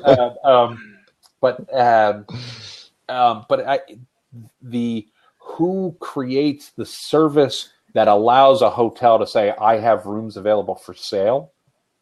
That's where a lot of the action is going to happen. And I don't think that's I don't think that's a battle that Google and Facebook and anybody else in that space is going to be willing to fight for the foreseeable future. Maybe 5 years out they'll get there, but they got a lot of other battles that they also have to fight before they ever come to that part. They want to own that app layer on top of that talks to that.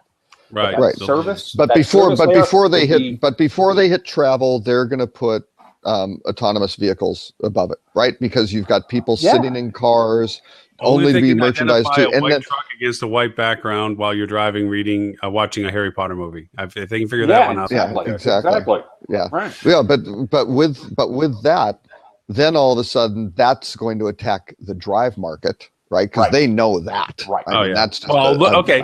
Just for news factor, just because we haven't even hit the agenda items today. One item was the fact that there are now. Full disclosure, I didn't even read the agenda items. I'm really sorry, Lauren. I normally do, though. Okay, well, listen. Put it to our viewers. Has this been a bad agenda or a bad discussion? No, it's been a great agenda. I love this. No, I'm not saying you, Lauren. That's right. Hey, Cuba, eight airports, or 8 airlines, 10 airports. Yeah. That's scary. Yeah. I mean, for the Florida market. Just and they actually limited welcome 20 to airlines.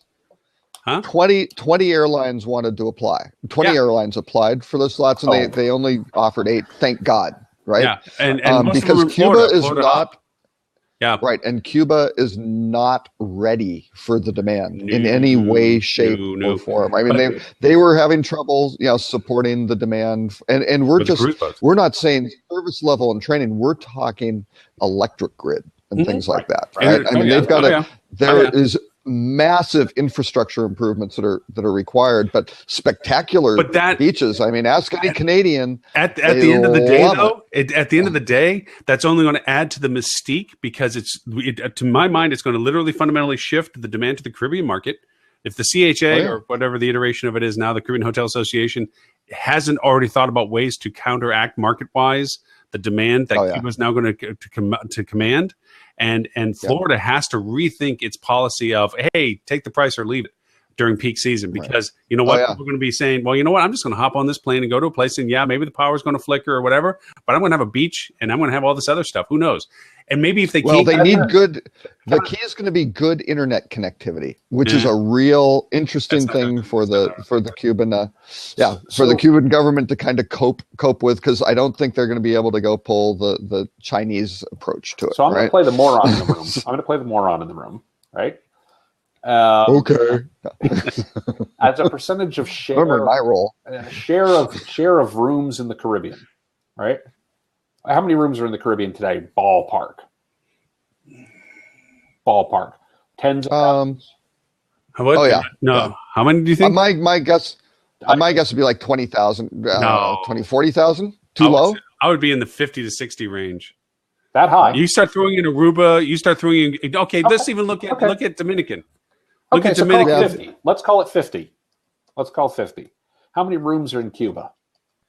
1,000, maybe. Not a lot.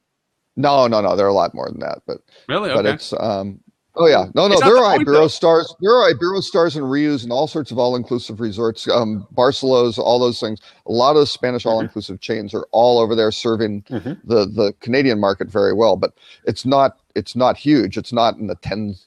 It wouldn't be in tens of thousands, I don't think. But, and their biggest threat to the Caribbean at this point is going to be rate compression, I would presume, right? Because Cuba is probably significantly cheaper. Or am I explain to me, if I'm looking at this from the standpoint of, I've got 50,000 rooms in market, and I'm bringing, let's call it 5,000, a 10% increase in inventory into market, right? Which would seem high to me, but I don't know. I really don't know, right? Yeah. Like, what's the threat to me is rate compression primarily because it's cheaper. Is that true, or am I missing something? No. I think you're on I'm not disagreeing the track you're trying to chase down. Mine's the Cinderella Ballroom. That's my problem. If the Caribbean Hotel Association was smart, if the Caribbean Hotel Association or the Caribbean market was smart, they will leverage the demand on Cuba, knowing that they can't handle the inventory demand. It's not a matter of the actual inventory taking business away from the Caribbean market right now. I think that's actually a market asset. I think the problem of it is that you want to stay in Cinderella's castle, that one bedroom that's booked for 5 years in advance. It's the demand of the interest of what you have. Right. That is going to be the distraction to the market. Scarcity is a very powerful. Of course. Right. So from Cuba not getting internet and not getting their electrical infrastructure in better shape. But guess who was walking around knocking on doors? Not a bug. Right. But this is going to be an interesting case study. Look who was knocking on doors while they were raising the American flag over the embassy. Oh yeah, Marriott, Starwood. Yeah. Hilton, no. Yeah, they signed their contracts. Hilton signed their contracts, and they're going to have all those infrastructure problems that you mentioned, Rob. And they're going to have all the political problems. You bet. Airbnb. But meanwhile, is there Airbnb is a walk and talk. They're knocking on doors saying, fill this form out, and you can sell that little corner room that we don't care if it doesn't have electric or not. We have a customer that wants that room. Right. And so all of a sudden, this is going to be an interesting case study of going and opening a virgin market that Cuba represents. I mean, yes, Canada there for a while, what have you, but with limited inventory and all the things we just talked about. But now opening up the Airbnb value proposition to that market. You can go visit Cuba now, accepting the conditions of what that means, or you can wait until all these chains figure out how to build these buildings to put these hotels in all these locations and wait a couple of years or whatever. Yeah. It's going to be an interesting case study. But to your point, the construction quality is going to be tricky, right? Because you can talk to let me tell you, the problems that a lot of, particularly the Spanish hotel chains, who certainly in Mexico had a tremendous amount of experience when they headed to the Dominican Republic. Right. huge problem. Even more Problems. recent, yeah, it's Right. just the construction quality Well, the was Bahamas not the even, same. the whole Right, Atlantis absolutely. project. Yeah, Right. all of that is the labor force and everything like that just doesn't have the same wherewithal and the tools to Oh, you got to get hire this my stuff done. cousin or you don't get the job. Yeah. Right. I looked up, I don't have a number of rooms, but booking.com has 4,700 properties on the Caribbean islands. Now, that doesn't include the Caribbean coast of Mexico, which Cuba Right. will Cancun. certainly impact Cancun, Riviera Well, Maya, Cancun, all those guys 20,000 in a big on way. I think. Yeah, those Cancun's guys a- you got to involve. Yeah, when you start looking at those, you get a really, really big number. So I'd like to So, connect right. the dots back to our earlier discussion, because when we talked about who provides that services layer, that's another player we didn't mention. Is theoretically an Airbnb or an Airbnb-like player could Right. emerge out of nowhere to do exactly the same Right. thing. Yeah. Right? Oh, Right. True. and Cuba, booking.com has 97 properties in Cuba now. 97. Okay. Wow. But a lot of those are like apartments, studio apartments, and things Right. like that. And in many cases, I mean, the Spanish chains are very, very interesting to see how they're kind of slow. They're very, very wholesale driven. Mhm. So some Oh, of them yeah. were very slow. A lot of them do, certainly work with the OTAs now, but a Mhm. lot of them don't. They don't. The policy is they don't belong to the hotel association and things like that. I mean, they're very, very Mhm. independent of. Right. They're not things are well tight. organized. I know from just having to handle working with Marriott in the South American and Caribbean market. They have to be very independent minded. They have to be very self-sustaining in their Yeah. processes because Yeah. they don't have a lot of resources and they don't have a lot of aggregation of their voice in the markets. And the Spanish Talent. chains know how to do that because they've done it in the Canary Islands and all the, they have a lot of experience building these all inclusives, and they run them like cruise ships, right? They run them full.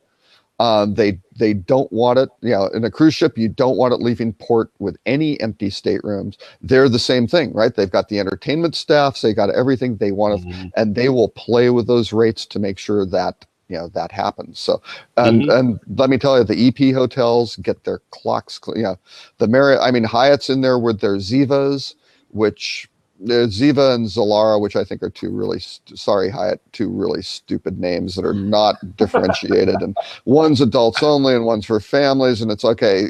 Yes, you've got secrets versus dreams versus, whatever for AM resorts. Right. You've got beaches versus sandals. And But I mean, that's what they're trying to do. But that gets back to a core problem. I mean, where Cuba is helped and where Airbnb is helped. Right? Fundamentally, we've talked about this before, is there legitimately is something differentiated about that.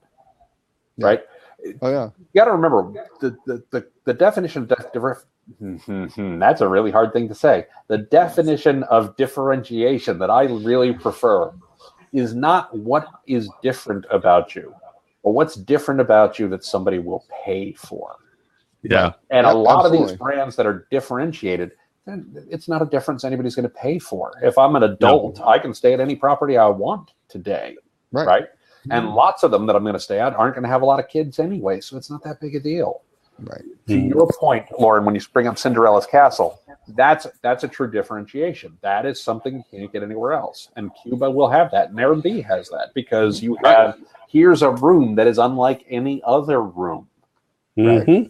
But as hotels, you can still do that. I look at what I know Arlene is on here all the time and things like that. You look at what Library Hotel Collection has done.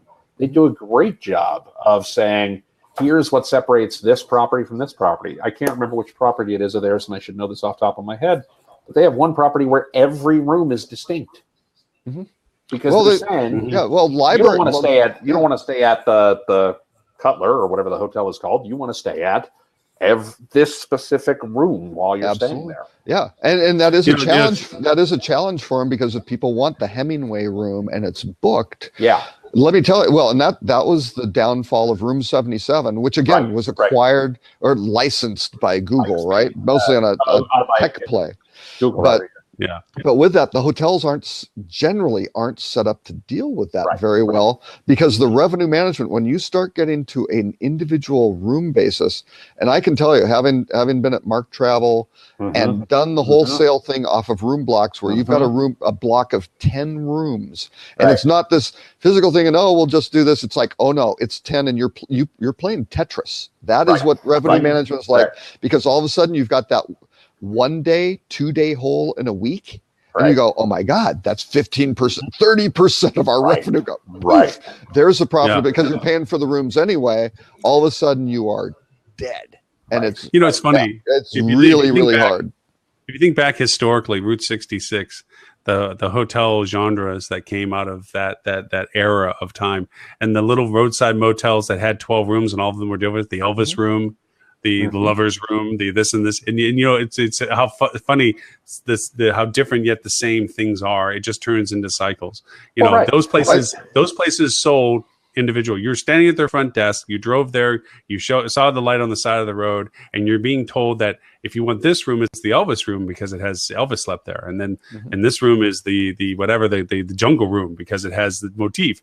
And you're sitting there going, you could do it back then. Why can't you do it now? Why can't you be that one room sales kind of thing? It is more complicated revenue management, but what about the day that you can actually say, I want this view, and I want to be in the room that has that view, and I want to be at that height? We're already allowing for preferences of height versus first floor. We're already having preferences of suites versus standard rooms. We're already able to do those things. I think that eventually, hopefully, we'll evolve to say, I want this picture. This is the picture you had, and I want this room. Interestingly, Nor1 lets hotels do that. Right. Where it's non-inventoriable product. Now the hotel needs to have operational things to make sure that's in place and they can deliver on it. But because what happens is, and one of Nor1's challenges is, somebody comes in, they go, here's how we laid out whoever the guy was who was the systems manager who laid out the property inventory in the PMS back in the 80s, whenever it happened, and nothing's and they don't want to mess with that because it screws up all their reporting, all the food and beverage, and everything just goes to hell at a certain point. I mean, you blow it up and you've got to go do this, but that's the hesitancy for the whole PMS moving to the cloud, is all that interconnectivity of all that crap, right? But I'm gonna throw a technical term at you. You guys know this. I'm sure many of the people are watching this. But when you talk about this cycle, Lauren, the reason we're seeing a shift in the cycle gets to some more fundamental trends, some more fundamental underlying behaviors. Is we used to live in an era of what people called information asymmetry. And what was bad about the Route 66 motels with the Elvis room and things along those lines is that as I was driving down the road and I saw this sign lighted up over there, I didn't know when I pulled into the driveway of that place, pulled into the parking lot, was this place going to be great or was it going to be a dump? And that's what led to the emergence of brands, right? I worked for one of the largest roadside. I worked for Howard Johnson, Travelodge, AmeriHost, Super 8, Days Inn, Nights Inn, right? All of those brands existed because of information asymmetry. They existed because people didn't know. I mean, McDonald's is the original, if you really want to get down to it. I don't know if Joe's Diner over there is going to be okay, but I know if I pull into a McDonald's, I'm going to get a consistent burger and consistent fries and a consistent clean bathroom. That's what I knew I was getting for sure. And now what digital has done, since this is digital marketing, what digital has done is it's removed those information asymmetry. I have the data with me everywhere I go all the time, right? And whether we do it via voice, whether we do it via text, whether we do it via talking, whether we do it via typing, is not all that relevant to what's changing in terms of customer behaviors. It's relevant certainly on what's the user experience going to be like and what's the customer experience going to be like. But the people who expose the information most effectively, who put the information in front of their customers most effectively, who have access to the information and make it accessible when the customer needs it best, those are the folks who win. And that's why Airbnb is doing a great job right now. And that's why the folks who are competing with them, that's why Booking.com is doing a great job right now. I'll have to share one thing that was of interesting, made me smile, was when I was in Shanghai last week, or this week, I should say, and the last week. I was at this area in the city, and I looked up, and this, I don't know, 26, 30-story building, Howard Johnson's. Yeah. Howard Johnson's. And I'm looking there, and I just had to smile. It's like, God love them, man. Did they have clam strips? I didn't go inside. Did they have a restaurant with clam strips, though? Oh, no, they had valet service. No, did they have a Howard Johnson's restaurant with clam strips? It was a beautiful looking building. I'm like, God love them, man. It's a terrific property. I worked for Wyndham when we opened that property. They love Howard Johnson's. The two brands that do really well in China are Howard Johnson. I can say this was true 9 years ago, and at least from what I hear, it's still relatively true today. The two brands that have always done very well are Howard Johnson, because it was so iconic and people, looked to the West and they knew the brand, and Super 8, because 8 is a lucky number. Right. Yeah. And they're not, select service or economy brands over there. They are certainly 4-star, if not 5-star, but they are very good product and very good. Holiday Inn for that matter too. I mean, I stayed at Holiday Inn in Pudong, and this was no Holiday Inn. Like it's a shame the domestic. No, and Holiday it's a problem. It's actually a problem. It's a real problem. When those guys, because the Chinese developers have such difficulty not doing a 4-star hotel, that all of a sudden when the Chinese traveler goes, well, this is great, let's go stay at the Howard Johnson's and wherever. That might not be quite the same experience when they hit it in San Francisco. Domestic is not holding its end of the bargain on either of those brands. Well, Howard Johnson's is almost non-existent, unfortunately, domestic. The other reality with China specifically, and you've been there a little more recently than I have, but certainly this does tend to be true in China, is still most travel in China is being done by 4-star, 5-star customers. Upper middle class. Middle class is growing. Yeah, the middle class is growing. There's certainly some local brands that do a nice job there, and they're big just because China. But but in terms of the percentage of the population, it's still relatively small. You made me forget. I was gonna go over and I bought a little thing on the side of the road at Street Market, a flying minion. I was going to play with it today on our show, and I didn't. It's got the little dual copters, and it flies around. You just tap it, and it flies around. I wanted to have it on the show today. I got to bring it next week. I got to do it next week. You can have that. I won't be on next week. I'm loading a truck, and I'm moving. Oh, you're still Friday. You're a truck loader. I might not be on next week. I'm speaking at a conference. What conference? Can you plug the conference? It is a private client conference. I do work with the conference board.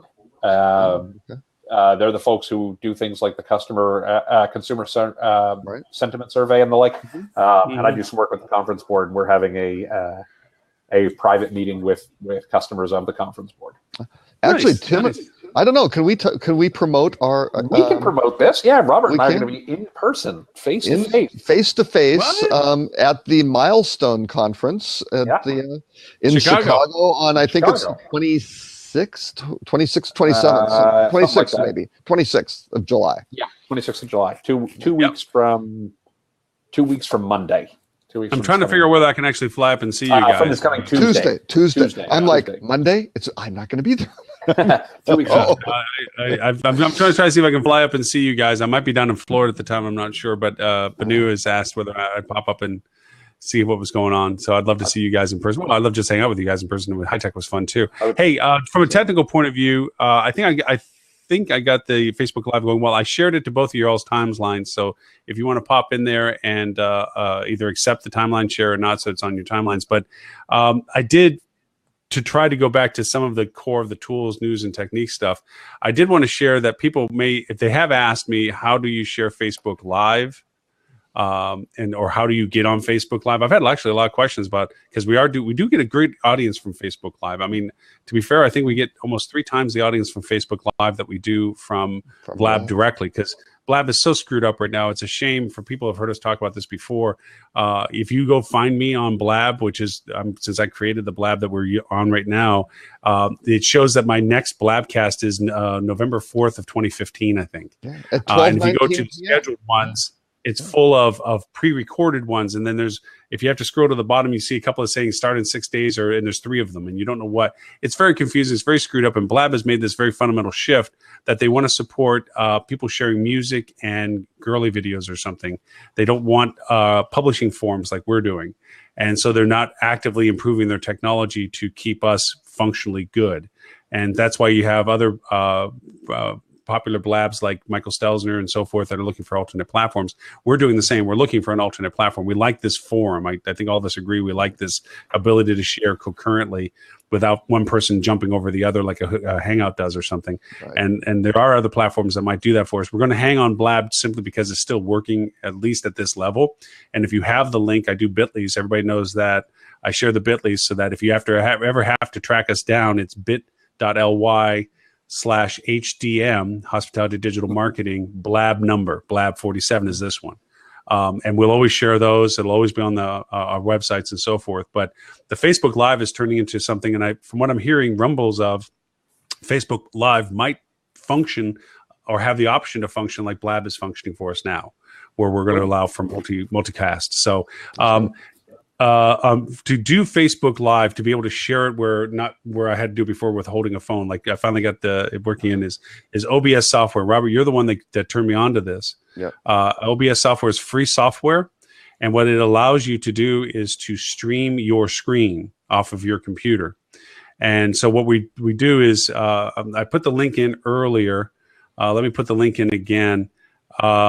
There's an actual guide on Facebook now that shows you how to use the OBS software to share your screen. And to be honest with you, while we've been talking, I finally aligned our display so that Tim wasn't cut off at the neck. Oh, wait. Oh, so this link is from Facebook of how to use OBS? Actually how to use OBS, yes. Wow. So, that's interesting. Yeah, it seems to be the best. And they platform. haven't acquired OBS before. That's very interesting.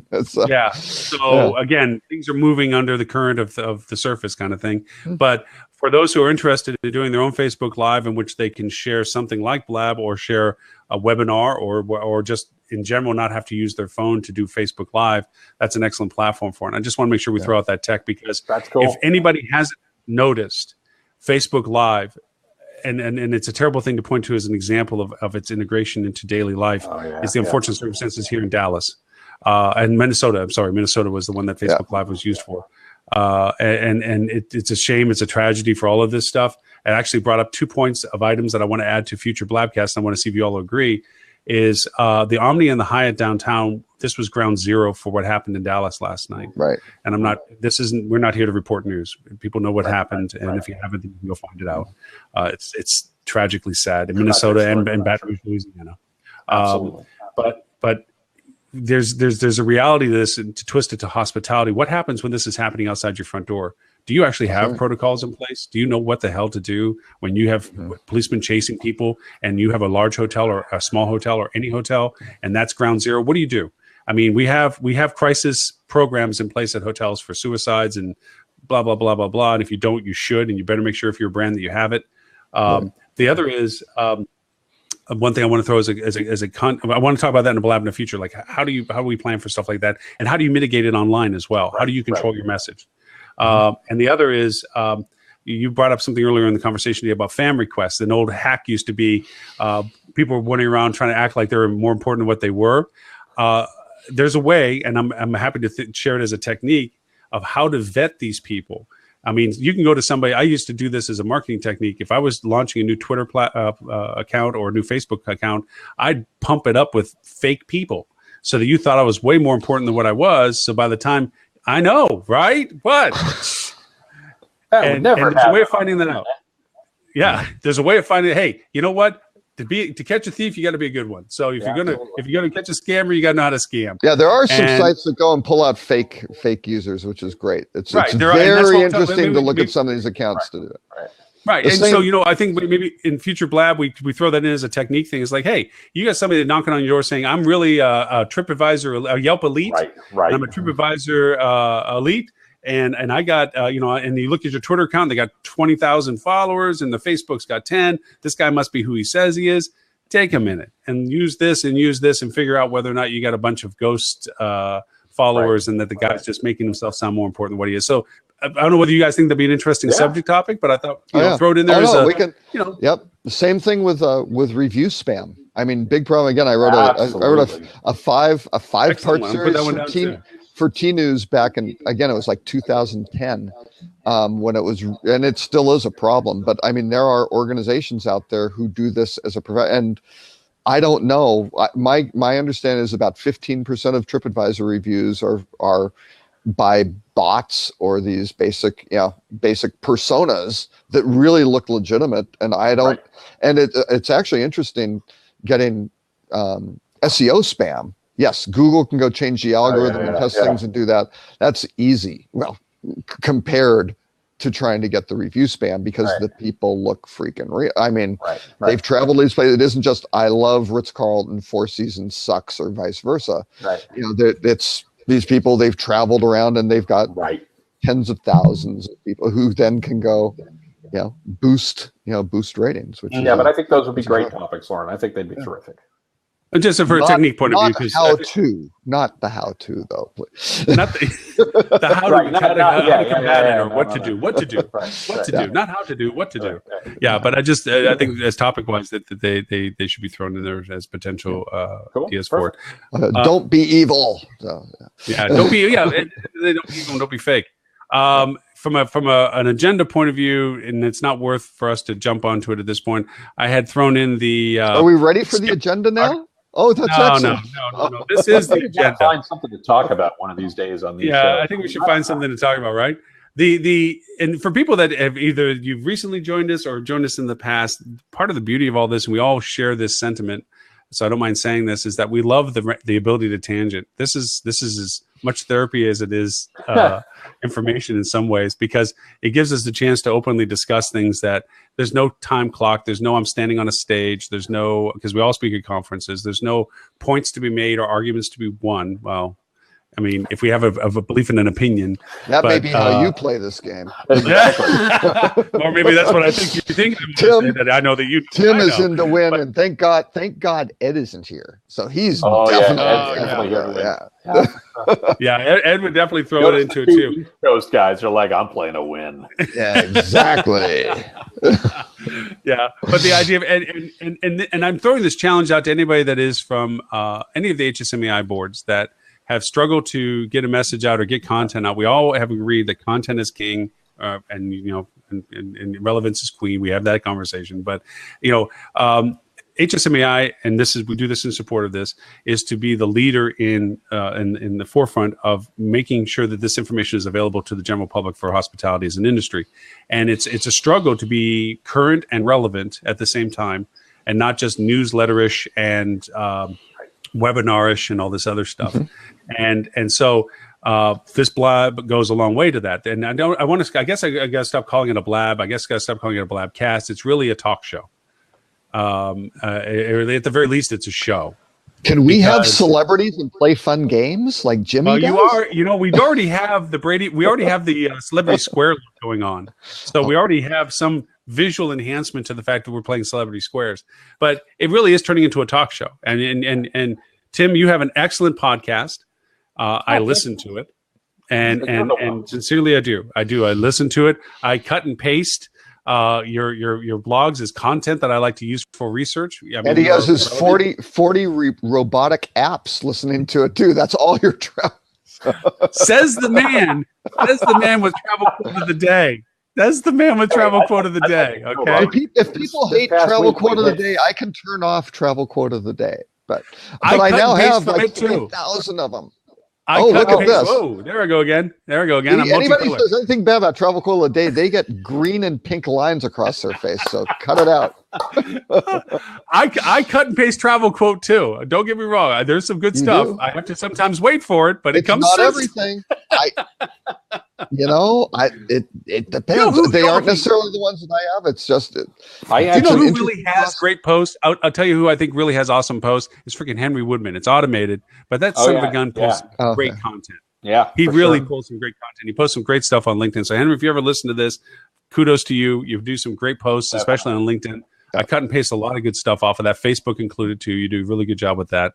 But Ed does some great content with it as well. But all said and same, this is really, I guess we got to stop calling it a blogcast, start calling it a talk show, just so that we stay accurate in case we change platforms to it. But it is free form. And I put a challenge out to everybody that from HSMAI, the Digital Marketing Council, the Revenue Management Board. This is a platform. We've had an empty chair all day today, all day. Mm-hmm. And I'm not holding that against Sean. I'm certainly going to go ahead against who's this up here that's been with us, Richard, who's also been in the space for us. These are people that, we appreciate their audience and we appreciate them listening through this entire process. It's been almost 2 hours. But if you really want to talk about revenue management, for God's sakes, as a revenue manager, get on this call. Get on this show and start talking. Yeah, tell us where we're wrong. Defend yourself when I make an inflammatory comment like a GM has just taken shots at you.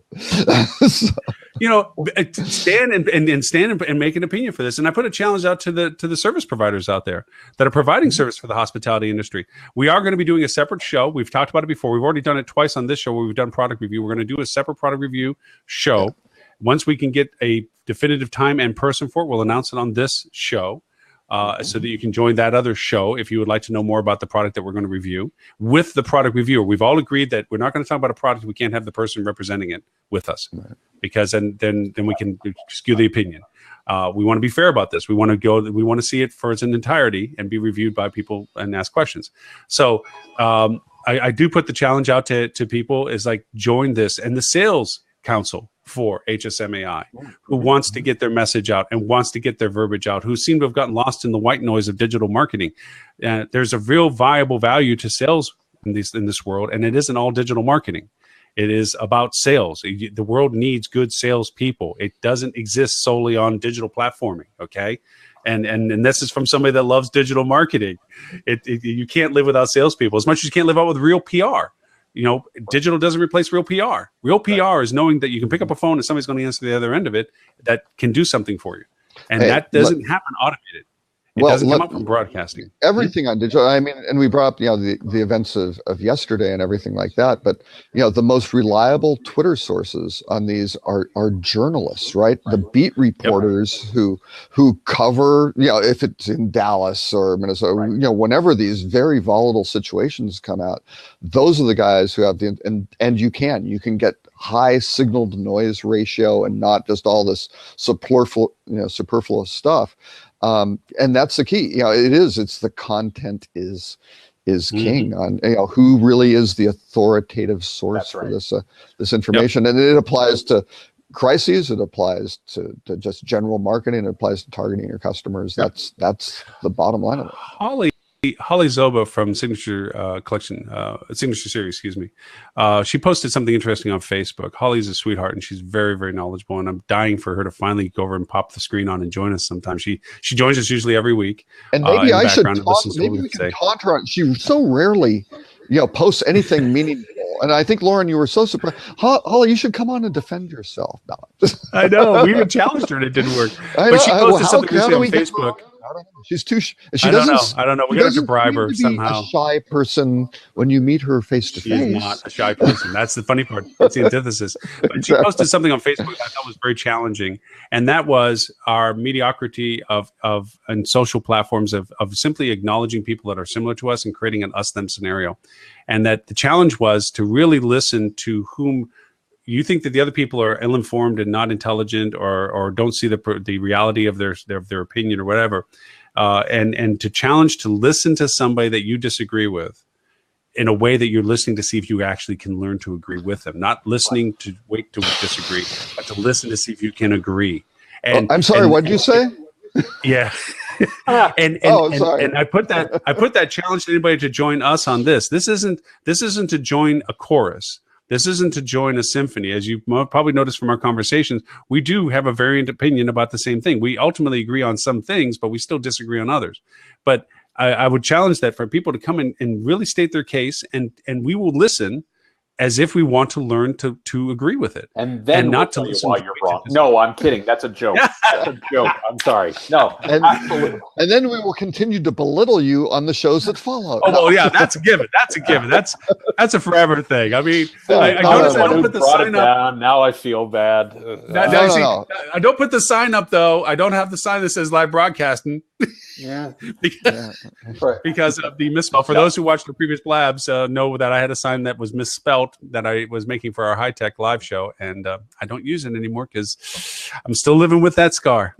Well, the best advice I ever got, and I know you guys have heard this in your lives, but is you have two ears and one mouth, and you should use them in the same proportion. And while we like to talk, and we certainly have strong opinions about this, we love to listen too. And if you can join us, I think, as I want to echo what Lauren's saying, we would love to have you, because the way you stay good at this, the way you stay effective at this, is you got to keep learning.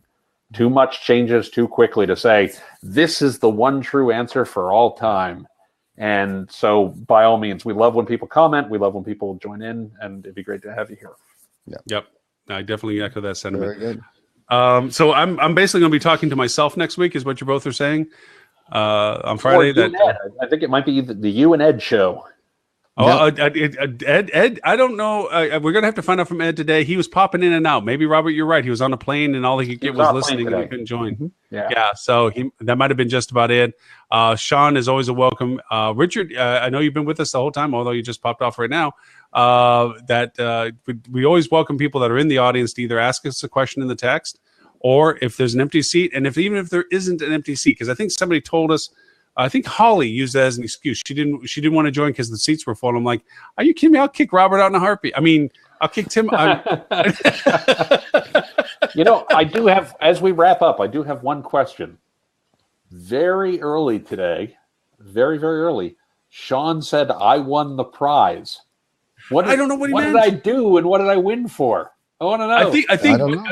I think you brought the conversation back to digital marketing because Robert was off on one of his Craigslist tirades of selling a sofa or Vivian or something, and you brought it back to hospitality about displacement. Oh, look, he's back at it again. I also have a variety of really good prints. Well, that's all the time we have for this week, folks. Welcome to this week. So much. We appreciate everyone being here. All right. With that being said, and it being 2 hours, thank you all for those who have joined us live. For those who are watching to us on Facebook Live, I'm not actually seeing the attendance. I'll look at it later, gentlemen. It's on your timeline feeds as well. But if anybody wants to get in contact with you, Mr. Robert Cole, where can they find you? Soon on a moving truck going to Dallas. That's where they're going to find me. But at rockcheetah.com or Robert K. Cole, at Robert K. Cole through most social media. Excellent. Mr. Tim Peter? I am at timpeter.com is the best place to find all things related to my activities and what's going on in my world. But you can also find me on Facebook at facebook.com/TimPeterAssociates or on Twitter using the handle at TCPeter. And for me, it's Lauren Gray at hospitalitydigitalmarketing.com. And any of these episodes are available also on the website under hospitalitydigitalmarketing.com/blabcast.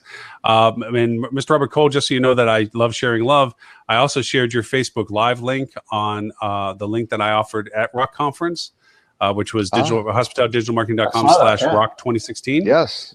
And I put the Facebook Live that's there. And just to give you kudos, you have over 200 people who have viewed your video where I have yet to hit 200. So you are by far. Well, it was in the morning, so it was earlier. I mean, there's a timing thing. It was probably posted. Yeah, earlier. no. I think that people love you better than You're much more articulate than I am, and but I did also post. I think it was the camera handling that's more like a found footage thing. I think it's project. Look. Yeah, where yours was on a tripod and very steady, it's not quite as maybe the full authenticity of it. Yeah, that's probably. And you didn't have the technical issues that I had with the video, but I'm who's being bitter here? I can help you with those. So no, I can help you with that, Lauren. Yeah, I've got that technical stuff done, that embedding down. I can give you a few tips. Audience. All that's good. But anyway, so if anybody would like to see Mr. Robert Cole's presentation at the Rock Conference, which was, seriously, that was a fire hose of data. I could have taken any one of your slides and we could have talked about it for an hour. It really was great data, and that was about mobile. I've got and it is I've got 6 minutes at the Milestone conference. I think is that what it was, Tim? 6 minutes. I think 5 to 6 minutes. I think it's 6 minutes. I have 47 slides. Oh, I got 83. I think I got to cut mine down. Nah, staccato, just like a flash. I might actually. I'm not kidding. I might bring one slide. Yeah, I don't even know if I'll have. We'll see. Yeah, I don't know if I'm going to bring a slide or not. I'm just going to, But I see, and this is the competitive thing. He's just saying that because he's going to have like these 5 spectaculars. He's going to have Prezi just slide in there. Yeah, just zooming in and flashing and live video. Robert, while we're on the line, we ought to talk just to coordinate so we're not saying a lot of Me Too's. Yeah, I know. Yeah, we do need to do that. So, but you know what? I've just got a thing from a broadcast group wants to talk to me like quick. They got a deadline. Oh, well, there you go. I got to go be on the radio, I think. Wow. Okay, all fine. right. I give you compliments about bigger audiences, and now you're Mr. Radio Man. All right. Well, there it is. It's not CNN. I did that. I did CNN before, but not. Yeah. Gentlemen, as always, I can't tell you how much I enjoy the conversation. I enjoy the time we get to spend together. Thank you for making the effort to always being here. Although next week you have other obligations, I understand. But for everyone else, you will always catch us every Friday at this time, 10:30 Central, 11:30 Eastern, for Hospitality Digital Marketing. Currently now on Blab. Look for us. Our next episode will be number 48. And that will be for the link, just because we're having difficulties with Blab, it'll be bit.ly/capital HDM lowercase Blab 48. And so if you play this recording, that's what the next link will be. And of course, you can always find it on the website. Thank you again, gentlemen. And we will talk to you when next we can get you to gather around it. And I won't be here. See you later. I'll watch it. I'll watch it on the replay, or maybe I'll watch it on Facebook Live. You never know. So, All right. okay. Bye, See you later. Bye, guys. Bye.